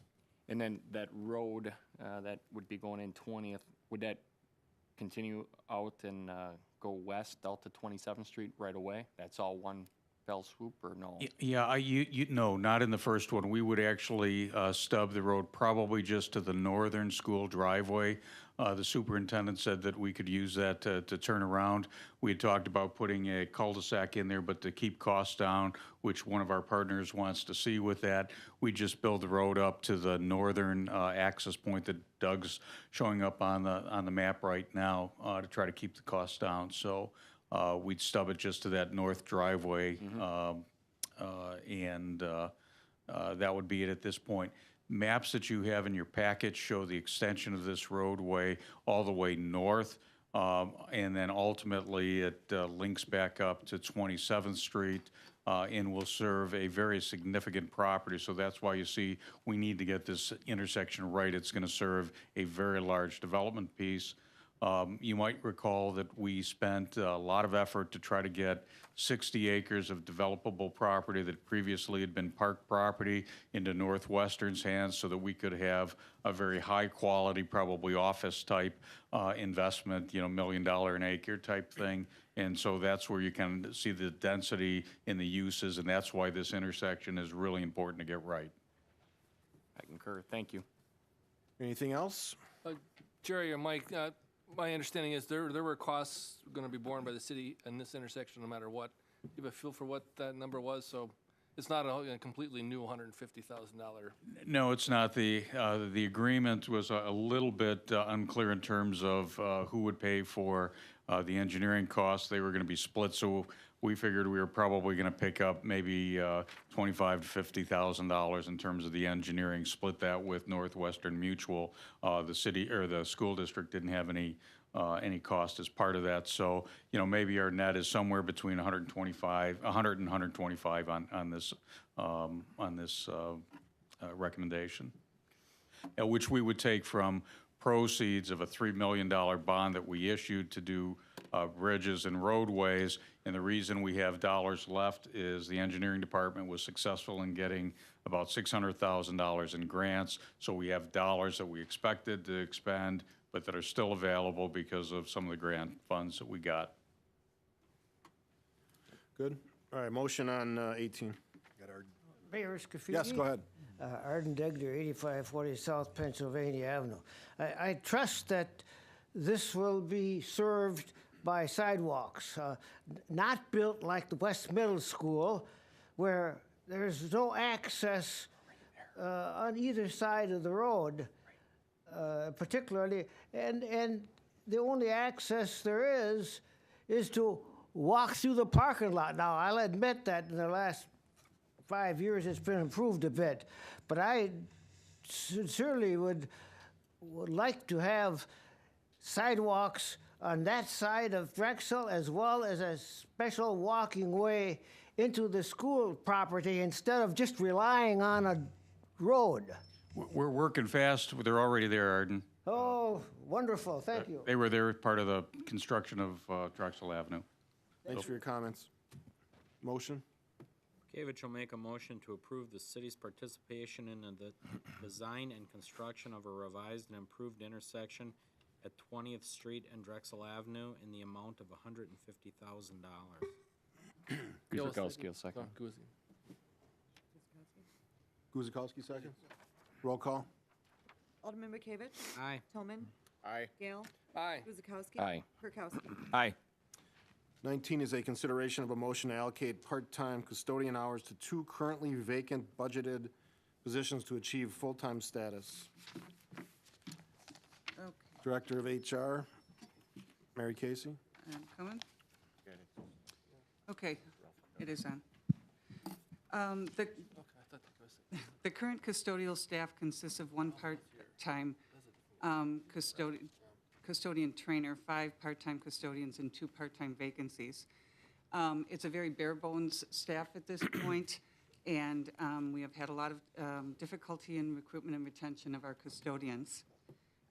This will see that this becomes a more difficult situation once we do relocate to the new city hall, because it is a much larger building, and there will be more custodial work to be done.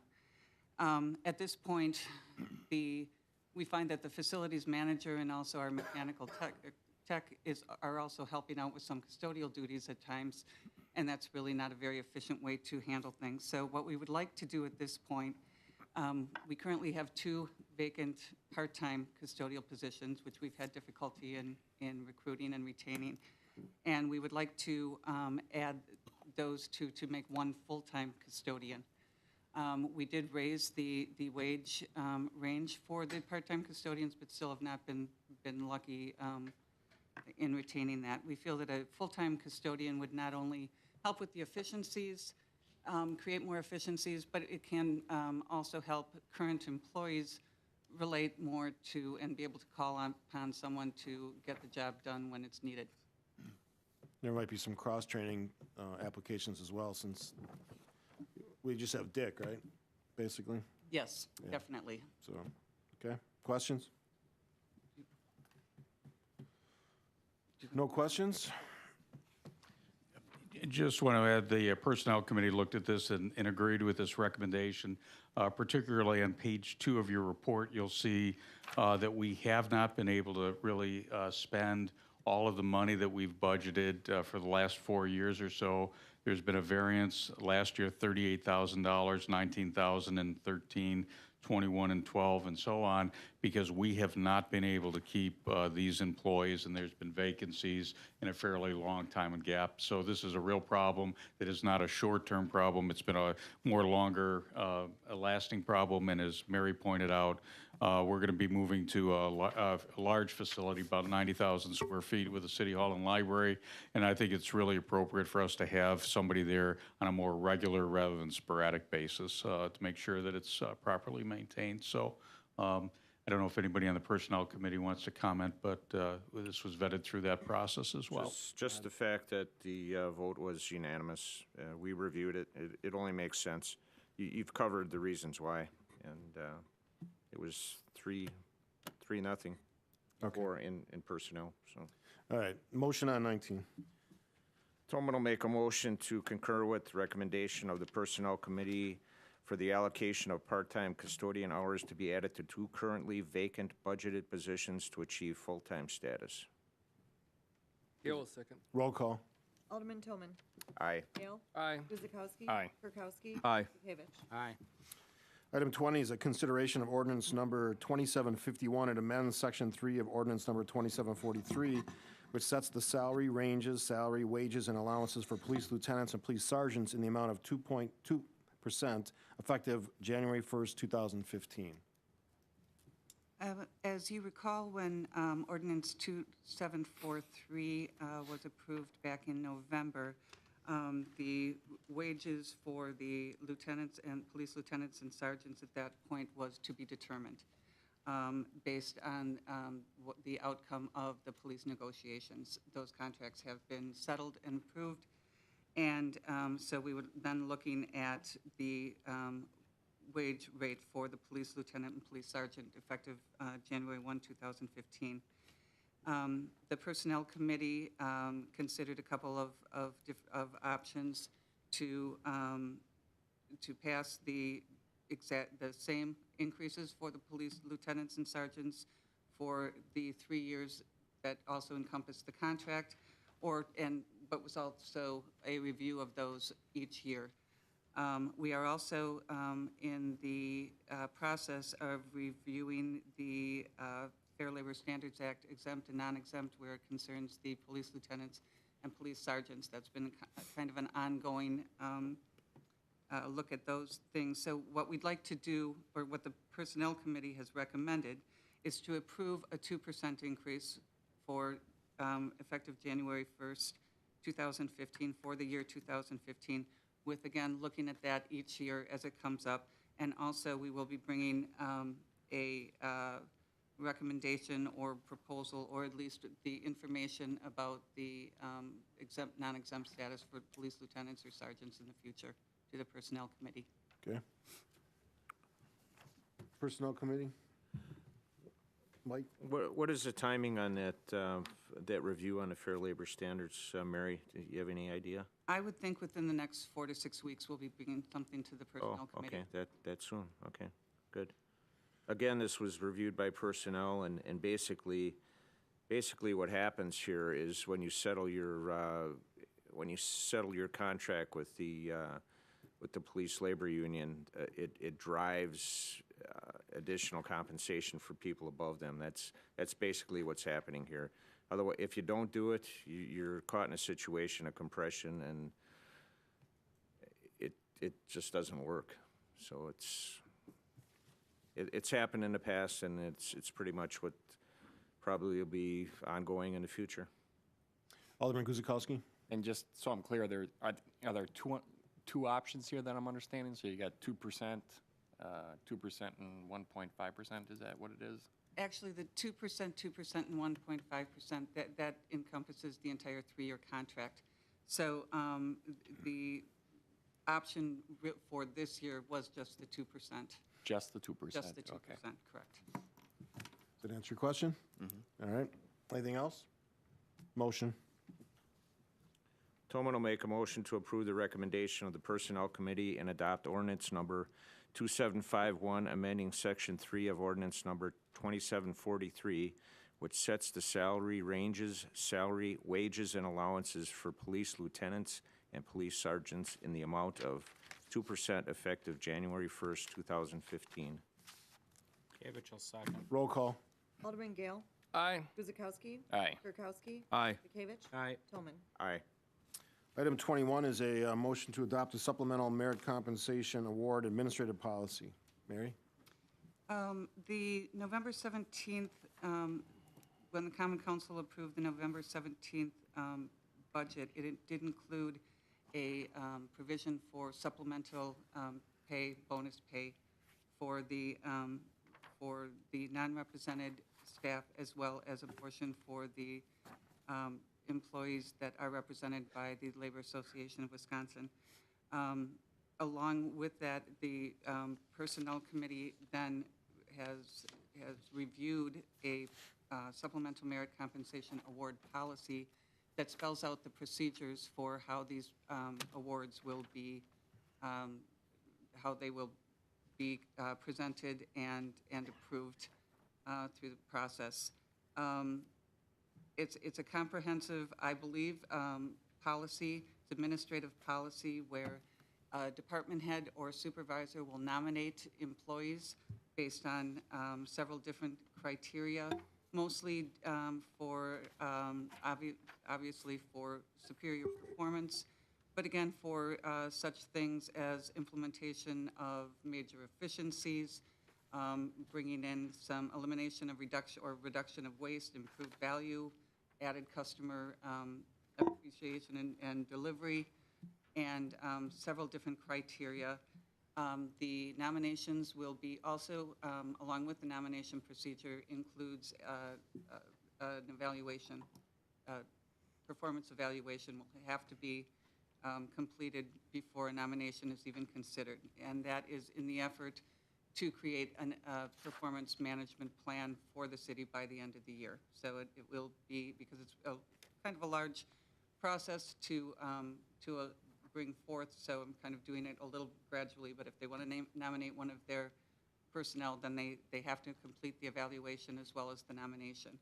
That will then be reviewed by a committee that's made up of myself, the finance director, and the IT director, and those three were chosen simply because we have our hands on all the departments in the city, and so we will review those, determine that the criteria has been met, and then we will forward those on to the city administrator, at which time the city administrator will approve them, or we may bring some to the personnel committee as well if for additional information and approval. What did you identify for the public? What did you identify as the fiscal impact of the supplemental? For the, what was budgeted was $63,649 for the non-represented and $4,355 for the Labor Association of Wisconsin.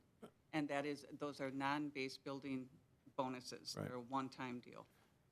And looking at it optimistically, if an employee drives efficiency in something they do, it actually could have a neutral or even a beneficial budget impact. Absolutely. And that's really the goal. I think it brings the best of what the private sector does with compensation into the public sector, long overdue, in my opinion. Questions? Alderman Gale. Mayor, I think this is a logical step, and after we hired Mary to represent our HR efforts, this is a logical step to really, like you said, bring the private industry practices into the city government as we continue to kind of grow our organization and grow it up, so to speak, into the 21st century. Rewarding behavior that really is over and above what's asked for the benefit of our citizenry, I think, is the way we think it's important for our organization to move towards that and to reward that kind of behavior. And I think this is a good first step. Obviously, a fairly thoughtful policy, obviously, but a first step and one that's going to be reviewed and tweaked probably on an annual basis. So I'm very appreciative for the efforts here and through our working personnel. Hopefully, we've got a good first step here, and I think as a step for the overall municipal government here, probably a great move to make this more feel like a 21st century kind of organization in terms of the way it rewards employees and rewards behavior. Alderman Kirkowski. I recall when we first discussed this matter, one of the issues that some of us had was that this would be whether it would be a twice-a-year approach or one-time-a-year award system. And the question or the issue I had at that point was, if it's done twice a year, then at the second go-around, there might not be any money to reward an employee. So I see that while I like the program, what plans might be in place to overcome this?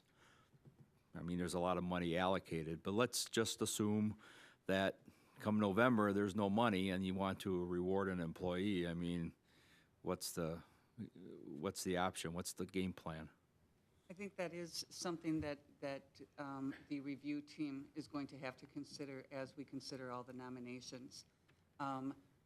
And again, this is going to be it's all brand new, so it's going to be a work in progress.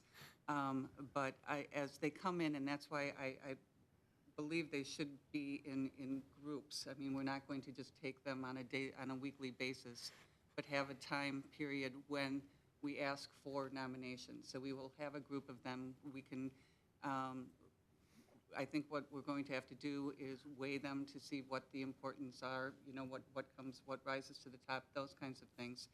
But we can also then keep those on hand, all the ones that have been nominated. And if we do not receive more in the fall, or if there's, then we can also just bring back the ones that were not awarded for whatever reason in the spring. Thank you. Any other comments? Alderman Gale? Sorry, one clarification or point. Jerry and Mary, at the last paragraph of the council report, probably is second page, I guess. In addition, is the paragraph it begins? Yes.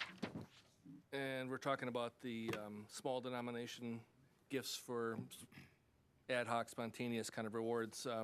You've got listed there, i.e. $10 gift cards. Is that is, or for example, $10? That is example, for example. All right.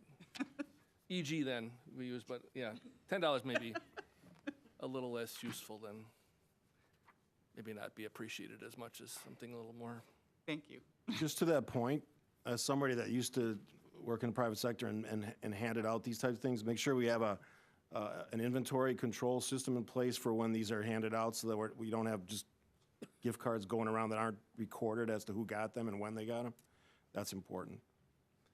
You had a comment? Sure. Rick Gabriel, 9955 South Cindy Lane, Oak Creek, Wisconsin. I got a question, is how many unrepresentative employees are there that, compared to how many representative employees with the LAW? I am going to, and I don't have it right here, but you do? Please. I would say we'd probably have about 100, 120 that would include the non-represented and the law, which would be the streets department employees. And there's 53 represented employees each in the fire department and the police department. So there's 106 in police and fire and about 120 in the other areas. So there's how many between the unrepresentative? Total dollars that have been allocated in the budget are about $68,000, and you've got about 110 employees who would be eligible for these. Actually, some of the part-time folks actually are eligible for this, though there's probably a greater number than that. Okay, thank you. You're welcome. Thanks for your comments. Anything else on that? Go ahead. I just had a question on the rollouts. Eligibility set, it talks about the performance review. Has everybody, is that all up to date? Has every employee had an evaluation or performance review?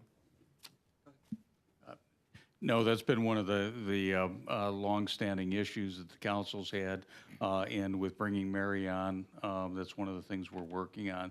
So we're working on those instruments right now. We've actually, I think, narrowed it down to 2 different types of performance reviews. We got different kinds of employees as well as this. So that's all part of a very large effort that's going on. I know the mayor's been talking to me about it for 3 years, and while we've wanted to do it, we haven't had the horsepower, quite frankly, to do it. And I think council's aware of that, and it's one of the reasons we've got an HR director on here. It's a critical component of, I think, has been pointed out, to a 21st century compensation system, and yeah, we're behind the times in this. All right. It's every employee deserves a review. Yeah, and I caution on the rollout as we get going on this, that we're not got our cart ahead of the horse here yet. Thank you, guys. All right. Anything else? If I could add just one more. Go ahead. And I think, Rick, I'm going to, if you could make sure that you're aware of this, in the budget, there was the 63,000 was earmarked for the non-reps. The 4,000, because of their contract and things, was earmarked for the Labor Association representative employees. However, the way that, because it is a supplemental non-base building amount, we are combining those 2 amounts. So the law employees are not going to be limited to the 4,000 if they earn or if they're nominated for positions. We're not going to cut anybody off just because they're not within the 4,000. It's going to be a combined. That's good news. All right. I didn't understand, but we'll talk about it later. Yeah, I'll be there tomorrow morning. All right. Side conversation. All right. Anything else before we move forward on this one? All right. Motion on 21.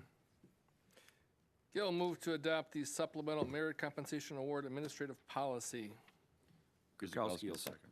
Guzekowski seconds. Roll call. Alderman Guzekowski. Aye. Kirkowski. Aye. Bekavich. Aye. Tillman. Aye. Gale. Aye.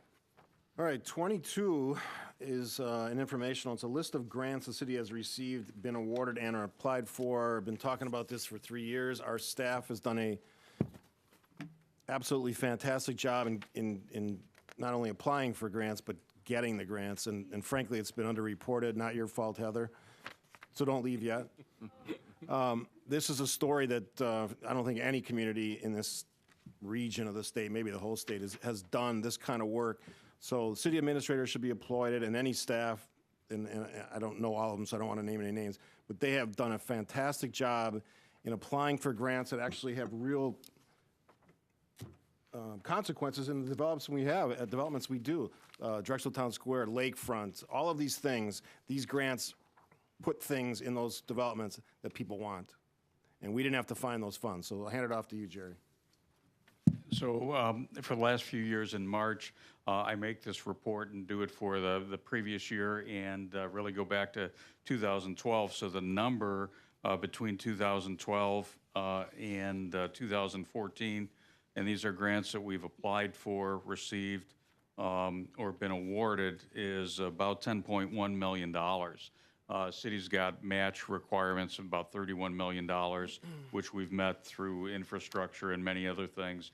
So these are for priority projects. The city does not chase grant money, and I think that's kind of an important distinction. We apply for grants that help us achieve the community priorities and values. We try to identify those, and we identify both staff as well as partners to help us apply for and in some cases administer those grants. There's a lot of work to be done on a staff level basis for that, but as you can see from these, really helps the city match its dollars on projects. Earlier today, there was a question in terms of what the grants were in Drexel Town Square. I've actually got them listed here. I couldn't remember them all. We've right now got a $1 million Ideal Sites grant that we are expecting to hear within the next 10 days. We received $1 million, and this is just for Drexel Town Square, so I'll read these for the public. $1 million in brownfield grant that we received in 2012, $150,000 in a WEDC site assessment grant. There's that green roof grant that we received, but actually turned back 14.5. We had a $99,000 grant to help put in some of the porous pavers in the city parking lot. That's with the MMSD. Another $99,000 from MMSD. We're going to be putting in a really cool thing in one of the wetlands. It's a floating wetland pond, so think Aztec and Incas floating gardens back then. We're actually going to have one of those cool things out there. It's going to grow stuff, filter the water. I think it's pretty cool. Maybe nobody else does. Well, I think Larry wants to hit golf balls into it. I think that's floating. The flag in the middle of it. $750,000 we talked about a little bit earlier in terms of MMSD stormwater money. $115,000 focus on energy for energy conservation, City Hall and Library. $65,000 fund for Lake Michigan wetland. That's just Drexel Town Square as part of this. They're very significant. Lots of work that goes on. Lots of staff members help with this, and I think we're really focused and directed. Good partnerships at the state and federal levels with these. The big one that we worked really hard on last year, we were reporting to the council. Remember, $2.7 million in terms of the roadway extension, Fifth Avenue extension. With that one, we needed the help of the city of Milwaukee, Milwaukee County. I think it was Greenfield. All of these have different partners and different issues related to them, but we work very hard to work through those issues for the benefit of the community. So, I think these are really substantial results and very good efforts on the part of lots of folks. And we asked to put this together. We're going to mention this to all of our residents in our first newsletter that goes out this summer, hopefully. We're going to issue a press release that says that Oak Creek received $10 million in grants over a 3-year period. I think that's a story that needs to be told. Apparently, I don't have any pull at the media because as soon as I told her to stick around, she left. So. But let's get it in Not her. a copy of this in hand either. Yeah, let's get her the information so she can write a proper story on it because it deserves the attention. Any questions, comments? Sorry, Steve. Yes, sir. Just kudos to Jerry and staff and everyone else, the partners in these efforts. Incredible success and more to come from what I understand as we obviously move through these projects. It really is understated and underreported in terms of the success we've had in generating these. And as Mary, maybe she pointed out, in fact, success in generating these grants for the city could potentially be used for determination of some of the merit increases we just talked about. So. Yeah. I just got a couple questions. On the Mark Verhalen, 1200 East Ryan Road. Just for clarification, I guess we're pretty clear on the amount of money that the grants brought in and the amount of money that was matching funds by the city, which was around $30 or $31 million on 3 projects between Lakefront, Drexel Town Square, and some of the stuff on, I would believe that's Oakview Business Park. My question is, on each of these individual projects where you see the city match, on the Drexel Town Square and the Lakefront, and I don't know, Doug, if there's a TIF district been opened up on the Lakefront at all yet? All right, so My question is, there's about $23 million on matching funds that the city had to put for Drexel Town Square. Were these bonds that were issued in addition to the TIF money that was borrowed as well? Jerry? Variety of sources. Some of the matches are actually not the city's match. Some of the matches are private sector match. Some of the matches, the infrastructure that we're putting in, for instance, if you look at the Brownfield grant, WEDC, there's a $17 million city match.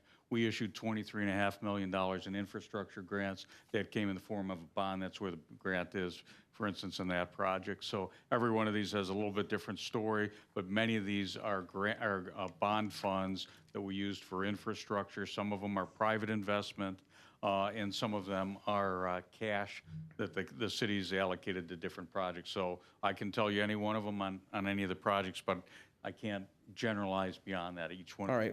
So in other words, Got out a of specific 23 question, I can answer it. All right, but of the $23 million in particular on Drexel Town Square, that's just a for instance, and there's about $5 million on the lakefront. But out of $23 million, the city had borrowed a considerable amount or a fair amount of that amount in addition to what was borrowed for the Yeah, there are bonds out that the city has That's my on question. all of those projects, correct. So the $23 million, would you say it's a substantial amount or a fair amount? Because you said some of it came in from private. It's the right amount. So that's the amount of infrastructure that was needed to be able to advance that project. So, I think it's the right amount. That still didn't answer my question. I asked if the bonds were in addition to the money that was borrowed for the TIF. They're not in addition. No. They're not. No. Those are the. That is borrowed the amount that's been borrowed. That's the amount of money that's been borrowed for. Yeah, all of those have been done. So for instance, at Drexel Town Square, there's a $23.5 million bond that is out there that paid for the infrastructure. Okay. And then as well for the $5 million that's out on the lakefront so far? Approximate? No, Lakefront had a $10 million bond issued on it, and Oakwood Business Park had 10.525. I see. Well, the one on, because I'm looking at the roads and bridges where it says Oakview Business Park, and that's WISDOT. So was that improvements that we agreed to put in on roads in addition to the interior roads that are in Oakview, or what? No, the grant that we got there, we got an $800,000 T grant. Right. That was money that was for the roads, and it's actually an economic development grant. It was one of the grants that was used to be able to land the Stella and Chewy's at that site. So there's a sharing of those dollars with Stella and Chewy's, and it was an economic development grant. All right. And our portion of that was 5.3 million. Because there's 800,000 and the matching was 5.3. Well, the entire amount that the city put in infrastructure at the Oakview Business Park is $10.5 million, and we issued bonds for that. All right. Thank you for your comments. Alderman Guzikowski. I just wanted to mention, just when I was looking at this report over the weekend, it's really amazing just how wide-ranging it is. It impacts every part of our city. So from the police department, fire department, health department, parks, you name it, health, engineering. I missed some, but great job by everybody that's worked on getting this. So thank you. And again, just talking about DTS, Drexel Town Square, $23 million investment to have a build-out value of $200 million versus a piece of land with an empty building on it. That's all you need to know about that one. Yes. Just on some clarification, again, with the grants for the public, when we say we aren't chasing grants, everything that's in that city match column are expenditures that we would have done for those projects with or without the grant. So the grant is making our city better or spending less money essentially because it's netting out against expenditures that we would have already spent. Great clarification. Thank you. Anything else? All right. Moving on to 23 is a motion to approve the 2015 vendor summary report in the amount of $1,412,836.82. Questions? Motion. Okay, we'll move to approve the 2015 vendor summary report in the amount of $1,412,836.82. Guzekowski will second. All right, Alderman Kirkowski's back in his chair, so. We're good. Thank you. Roll call. Alderman Kirkowski. Aye. Bekavich. Aye. Toman.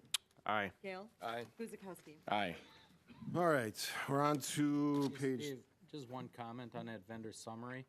There was a big payout to our contractors that are doing City Hall. That's why the amount reached $1 million. Just point of interest. Yeah. Good point, Dan. There you go. all right. All right, moving on to page 3 of the agenda. Under Community Development, item 24 is a consideration of resolution number 11598-030315, approving a certified survey map for the properties at 7433 South 10th Street, 7380 South 13th Street, 7444 South 13th Street, and 7460 South 13th in the First District. Thank you. Go Right Way was requesting approval of the CSM that would combine the properties that the mayor just explained and listed off. This CSM is in anticipation of a expanding and consolidation of their business at their 13th Street and 10th Avenue location. Just for the council's reference, there will be additional zoning and conditional use permit applications forthcoming to the Plan Commission for, again, consolidation and expansion of that operation. But this is CSM is in anticipation of that and takes all those properties and combines those into one. Questions? Alderman Kirkowski. It's my understanding that Go Right Way will be consolidating some of their outlying operations and bringing business and employees into Oak Creek with this consolidation of their and expansion of their property there. Okay. Nothing else? Motion. Kirkowski will make a motion to adopt resolution number 11598-030315, approving a certified survey map for the properties at 7433 South 10th Street, 7380 South 13th Street, 7444 South 13th Street, and 7460 South 13th Street. Bekavich will second. Roll call. Alderman Bekavich. Aye. Toman. Aye. Gale. Aye. Guzekowski. Aye. Kirkowski. Aye.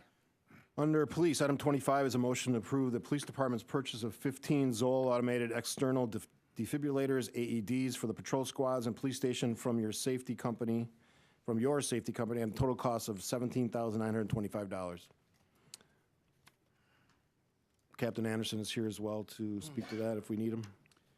The council will recall that the chief brought this item up in the 2015 budget. We basically exceeded the life cycle of these defibrillators, got good pricing on them. They're within the budget, and I think the other advantage on this from Steve's write-up in research is these now comport with the fire department defibrillators, and I think that helps if we have both police officers and firefighters coming to a scene. They're both operating on the same type of equipment, and it's easier to work with and less prone for having difficulties. So good job in terms of getting the pricing and matching these up. I don't know. Saw Stephen back. I don't know if he wants to make any comments.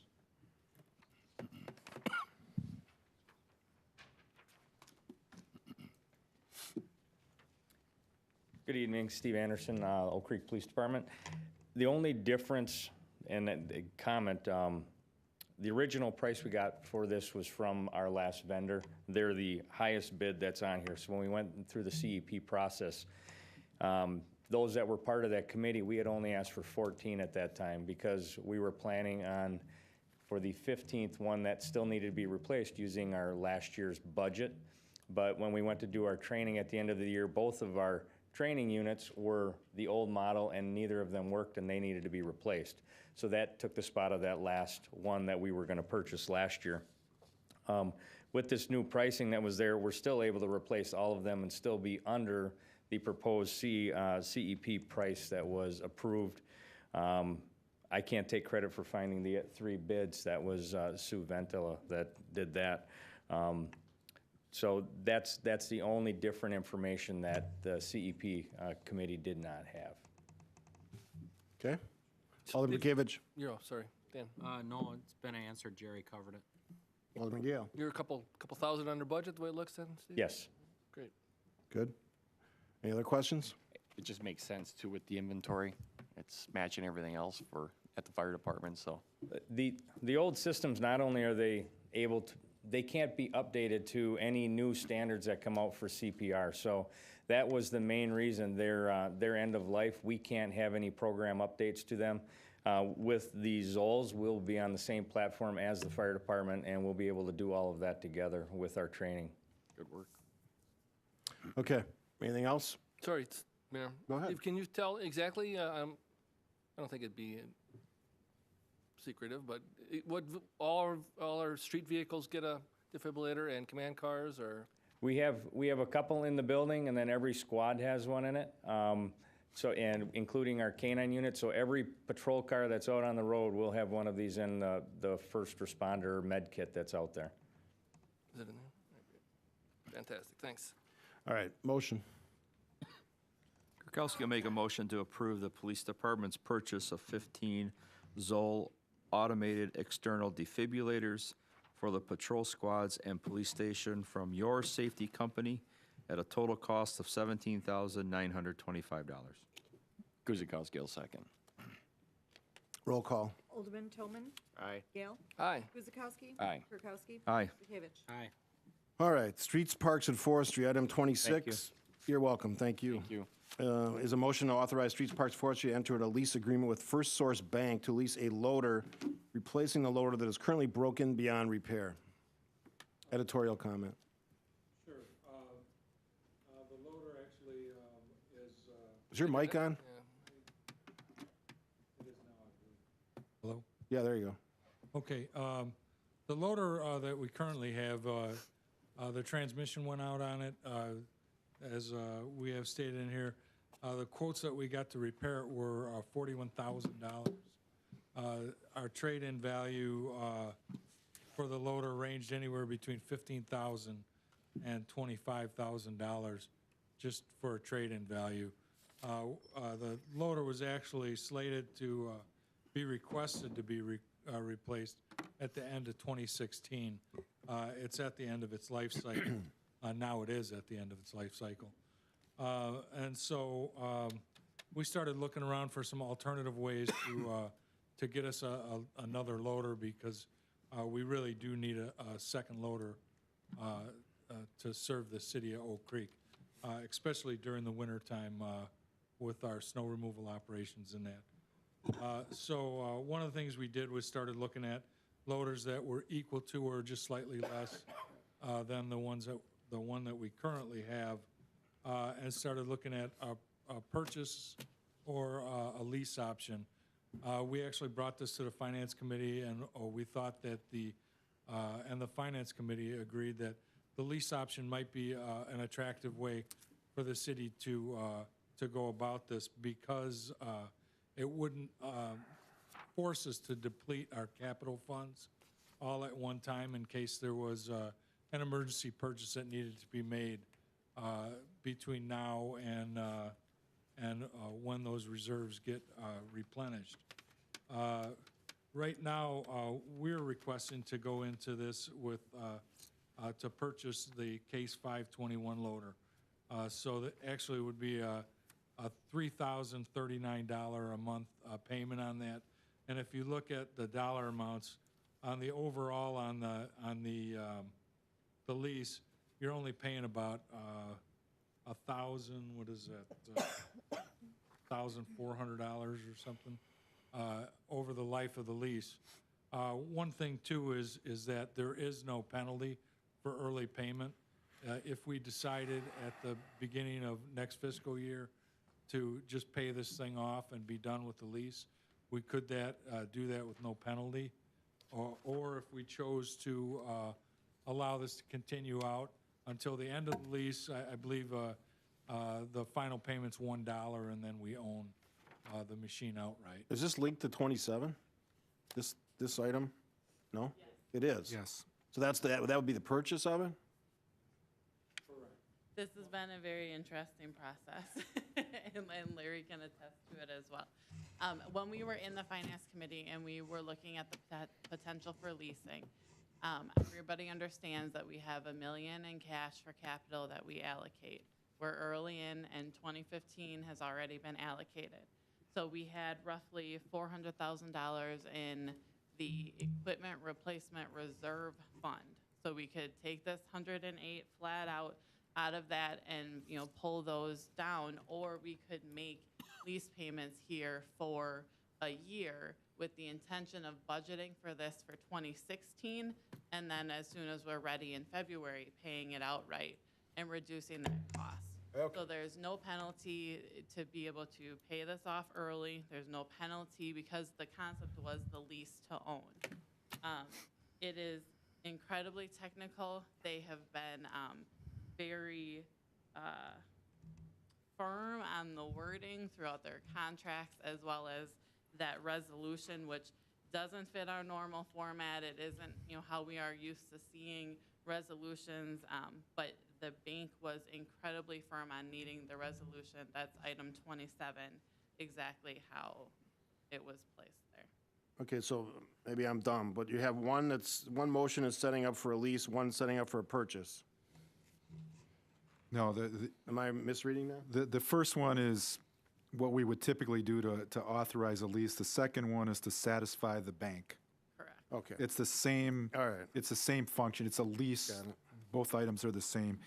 While I got the mic, if I could, Bridget, are we making, I'm still seeing in this supplement number 1, this line that says we have no right to terminate the lease, and It says you can make it, supplement 1. No, because when I looked at the other part where she was saying go to the Exhibit A is where it then says you have the ability, if you follow these steps, all talk about making one payment on time. If you need another look at it and need to put something contingent in the motion, I'm okay with that. But we want to be able to exercise the option to purchase the equipment at any point and terminate the lease. And we just need to make that clear with them in the. And I have every email between us, and that they know that's the intention. They know that the intention was most likely to All right. budget for it and buy it outright. Just a comment. Most of the aldermen that are here, including you, Mr. Mayor, weren't here 5 years ago or 6 years ago when I was on the council. I was a big proponent of leasing equipment at that time. Mayor Bollender kind of poo-pooed the idea. It never really went any further than that. But that being said, I do think you're going in the right direction with leasing equipment. However, I'd much rather see a year-long lease and you know, at the end of the year lease, you send a piece of equipment back and go with a new lease the following year on another new piece of equipment. That way, no matter what department, they always have brand-new equipment. Most of the time when companies lease equipment to any entity, and I've done it before, I've rented equipment numerous times, you can get a maintenance package with it, so you don't have to do any repairs on it. You basically get the thing, and most of them even change the oil and everything. So, I mean, if you go with a straight lease, run the thing for a year, send it back at the end of the lease, give me another new one next year, and run it out again. And you can do that with just about any piece of equipment the city's got outside of the dump trucks and stuff. So, you know, it's something to think about rather than going with the lease with the option to purchase at the end. Like I said, in my view, I think it's more prudent because, like I said, you can get a maintenance package with the thing. If anything goes wrong with it, you send it back and you can get another one right away. You get that same thing with the lease with the option to purchase, but like I say, every year you're sitting on a new piece of equipment.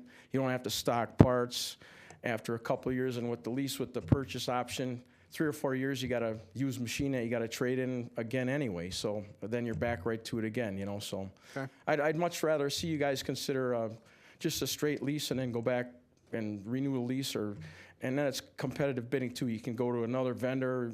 There's 8 or 10 different equipment dealerships just in the Milwaukee area alone. You can play everybody against each other and see who's going to give you the better rate besides. All right, Thanks. Thank you. Yes. Just a point, I think the point that Mr. Verhalen makes is a good one. There are times in the environment out there that this kind of lease brand-new equipment you can practically do for no cost. There are other times that there's not very favorable terms, so Ted and his staff take a look at that. I look at that on an annual basis, and there are times where that's a favorable option for the city, but not always. And again, it depends how much the manufacturers want to see good used equipment. Oftentimes they'll use, we actually have fairly lightly used equipment as opposed to a contractor, so they like to see leases that go to municipalities. They don't get a lot of terribly hard work and a lot of hours on them, and they like to turn over good pieces of equipment sometimes. They price favorably to us in those conditions, sometimes not so good. So we look at those things, and what he says is true. It sometimes can be a really favorable situation. You're working off new equipment and have low or no maintenance costs at times. So with respect to 26, your recommendation is? I think that Bridget's right on, at least for 15. Take a look at where we're at in the 16 budget, and I think I'd be favoring to buy that unless there's a very favorable lease environment. Again, if you can turn over, get a new piece of equipment at that time, basically for no cost, you'd probably do it because you'd have a brand new piece of equipment. All right. Council? Looks like you're in agreement. Motion on 26. Gail move to authorize Streets, Parks, and Forestry to enter into a lease agreement with First Source Bank to lease a loader replacing the loader that is currently broken beyond repair. Guzekowski will second. Roll call. Alderman Gale. Aye. Guzekowski. Aye. Kirkowski. Aye. Bekavich. Aye. Tolman. Aye. 27 is, as we talked about, is a consideration of resolution number 11597-0315, a resolution of governing body extract of minutes, in conjunction with the master lease agreement for the purchase of a loader, and this is essentially the language dictated by the bank. Correct? Yes. All right. Technicality. Technicality. Yeah.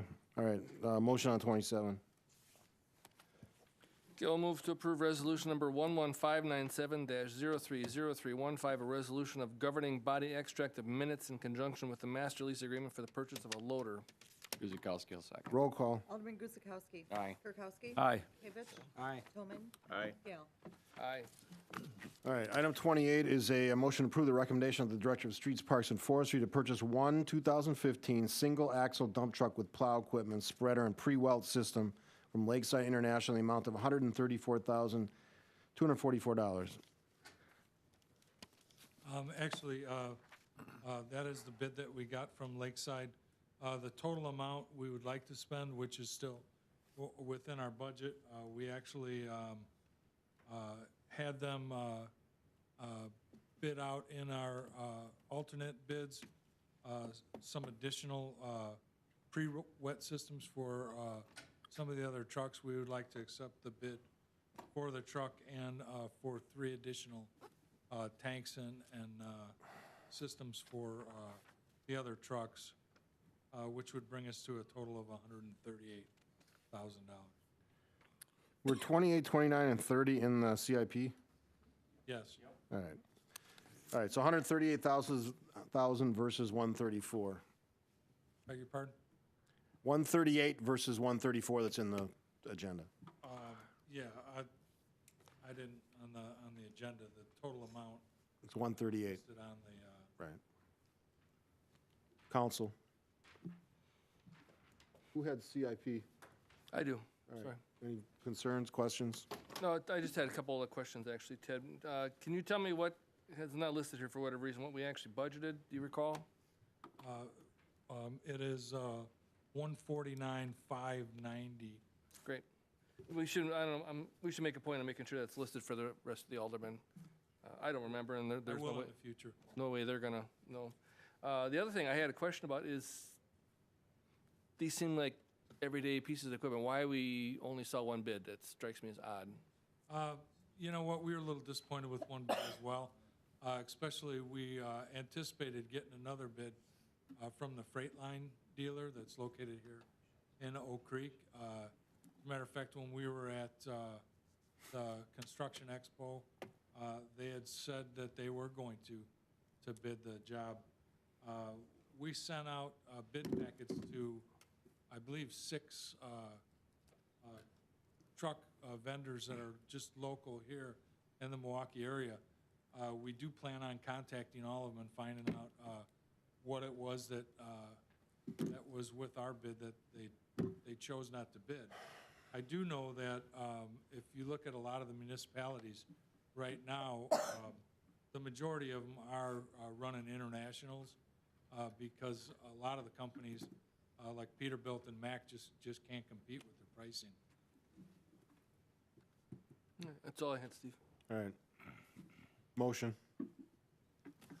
Guzekowski will make a motion to approve the recommendation of the Director of Streets, Park, and Forestry to purchase one 2015 single-axle dump truck with plow equipment, spreader, pre-weld system, and from Lakeside International in the amount of $138,000.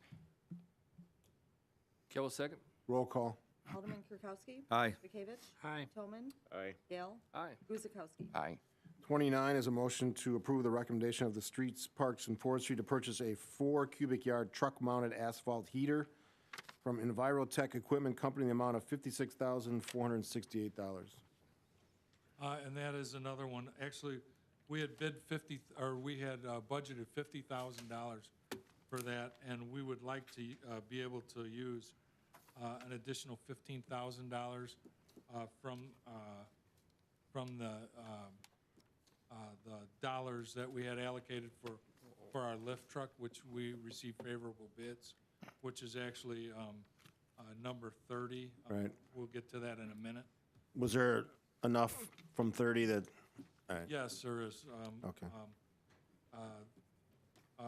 This one, we actually originally were looking to replace an entire truck, but it wasn't economically feasible. So what we did was we fixed up the truck that we have. It's a very specialized piece of equipment. Again, we only received one bid on this one. We're actually pretty pleased that it's from a town here in Wisconsin. It's relatively close. The other company that was going to bid on this, and they actually called, and the reason they didn't was apparently the guy that was actually working on their bid numbers got a bad case of bronchitis and was out of the office for like 3 weeks. And Send him a card. actually, I should have, but that was a company out of Oklahoma. And again, this is a very I'm getting punchy. It's 9:30. very specialized piece of equipment. So we are a little bit over budget, but this would actually replace the piece of equipment that we have, and we would be good to go with this for probably another 15, 16 years. For the public, in one sentence, what does this piece of equipment do?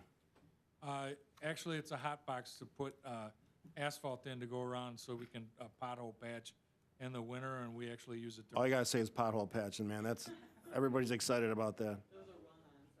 Yeah. All right. Any questions? Motion. Guzekowski will make a motion to approve the recommendation of Director of Streets, Parks, and Forestry to purchase one 4 cubic yard truck-mounted asphalt heater with Envirotech Equipment Company in the amount of, is that the correct amount? You know, $65,731. Gale, second. Roll call. Alderman Bekavich. Aye. Tolman. Aye. Gale. Aye. Guzekowski. Aye. Kirkowski. Aye. All right. Item 30 is a motion to approve the recommendation of the Director of Streets, Park, and Forestry to purchase one 2015 aerial lift truck from Utility Sales and Service in the amount of $91,000. Is that number is not correct either, I'm guessing. No, that number is correct. It is correct. So we got one of the three was right. And the good budget news on that one was? The good budget news is we budgeted 115 for it. There you go. And actually, we were actually pretty happy with this number. One of the things right now is with some of the changes to the diesel engines and that, some of these pieces of equipment are kind of scarce because of the new emissions control. So actually, this company actually was holding on to like 3 of these units, one possibly for us and two for other communities. So, Well, we'll take it. Any questions? Motion. Yeah. No, go ahead. Go ahead. What's the trade-in, $500? What's that? What? I'm sorry. What did we? Yeah, oh, this is the right. It can't be right. Yeah. Are you kidding? Should have been. This is the right amount. Oh, I see. Oh, yeah. It is $500 less. I apologize. It is $91,063. It is. They're giving us $500 for the old truck. Couldn't you have $500? You're not missing a zero on I that. think you could drive it down to Miller Compressing and get more than that for it. Right. $500. Well, you know, the thing about it is as these trucks get older, the aerial trucks, they get almost impossible to get them recertified, and so nobody wants them anymore. About the only thing you could do with it really is strip the aerial unit off it, maybe put like a flatbed on it, and run it around. All right, you're confident that $500 is the most we can get for that thing? We could take it and take it to auction and see what happens. I mean, Does that impact the bid? no. I don't understand $500. I don't. What does this thing weigh? Just do it without the trade-in, we'll try to. No, what does this I mean, thing we could do weigh? it without the trade-in and send it to auction. I mean, unless you're telling me these things are worthless, I mean. I'm not saying it's absolutely worthless, but Briefly. $500. $500. What's your bid? Oh, you see how fast I came up here? I got the cash on me right now, too. Yeah. We can't sell that for $500. My comment, Mayor, was, and you've maybe used them in the past, Wisconsin surplus. I think you guys are going to use them when you start liquidating this stuff out of City Hall here. And if you go on their website, it's Wisconsin surplus. Just about every municipality in Wisconsin uses them to get rid of all their excess trucks, tractors, small equipment, attachments. So, and the stuff does bring pretty good money on that site. And you can set it up so it's a standalone item. It's online only, so people can bid on it online. And you can set up a time where people can come in and view the stuff if you want. If you don't want, you don't have to. But you can set it as a standalone auction by itself, or you can add it to a multiple municipality auction, and they have them like twice a month. All right, I think, just my opinion, strip it out of there and let's see what we can do in the. yeah, I'd be happy to do that. Right, we're going to use that company so yeah, I agree. Let's take it out and try and sell it Anybody have any ourselves. heartburn over that As one? long as they don't change the Thanks bid for the pointing truck that out. itself, yeah. I didn't understand what that meant, $500. All right. I thought there was a Actually, zero the other missing, too. company said they wouldn't give us a trade-in. Yeah, well, let's just see. Yeah. Sell it as is. All right. Motion. Guzekowski will make a motion to approve the recommendation of the Director of Streets, Parks, and Forestry to purchase one 2015 area lift truck from Utility Sales and Service in the amount of $91,563. Kirkowski will second. Roll call. May want to make it clear in the motion that we're not going to include No trade. no trade-in value. No trade-in. Noted. Noted. Thank you. Sure. Do we have a second? Yes. Roll call. Alderman Tillman? Aye. Gale? Aye. Guzekowski? Aye. Kirkowski? Aye. Bekavich? Aye. You street guys should be smiling. All this trucks we're dropping off over there. I'm looking right at you. He's got a smile. He's got a He's smile smiling. on There his you go. face, sure. There you go. All right. Ken, I'm going to hand you licensing. There you go. Items 31 and 32, License Committee did meet this past Friday. To consider these two items, Gail will, with number 31, make a motion then to grant an operator's license to Erica Rapinski, 4030A South Howell Avenue for the seller. Kirkowski will second. Roll call. Alderman Kirkowski. Kirkowski. Alderman Gale? Aye. Guzekowski? Aye. Kirkowski? Aye. Bekavich? Aye. Tillman? Aye. Item number 32, Gail will move to grant a 2014-15 Class B beer, Class C wine license to Blairham Zanelli A&B Expedited Freight LLC doing business as Mirage Mediterranean Restaurant, 9454 South Howell Avenue. Kirkowski will second. Roll call? Alderman Guzekowski. Aye. Kirkowski. Aye. Bekavich. Aye. Tillman. Aye. Gale. Aye. Next items were received after the License Committee did meet. Recommendations are as follows. Gail with number 33 will move to grant an operator's license to the following individuals as listed. Favorable background reports were received on both individuals. Kirkowski will second. Roll call? Alderman Kirkowski. Aye. Bekavich. Aye. Tillman. Aye. Gale. Aye. Guzekowski. Aye. Item number 34, Gail will move to grant a change of agent to Mega Marts doing business as Pick and Save number 6862, 8770 South Hollow Avenue from John Pieseski to Anthony Tiardo, 303 Meadowview Court, Waterford. Favorable background report was received. Kirkowski will second. Roll call? Alderman Bekavich. Aye. Tillman. Aye. Gale. Aye. Guzekowski. Aye. Kirkowski. Aye. Item number 35, Gail will move to grant a 2015 mobile home park license to TSCS LLC doing business as Highview Mobile Home Court, 2331 West College Avenue. Favorable background report was received. Kirkowski will second. Roll call? Alderman Tillman. Aye. Gale. Aye. Guzekowski. Aye. Kirkowski. Aye. Bekavich. Aye. All right. Motion to adjourn. Kirkowski will make that motion to adjourn. Bekavich seconds. Roll call? Alderman Gale. Aye. Guzekowski. Aye. Kirkowski. Aye. Bekavich. Aye. Tillman. Aye. Thanks for watching. We'll see you next Tuesday at the Plan Commission.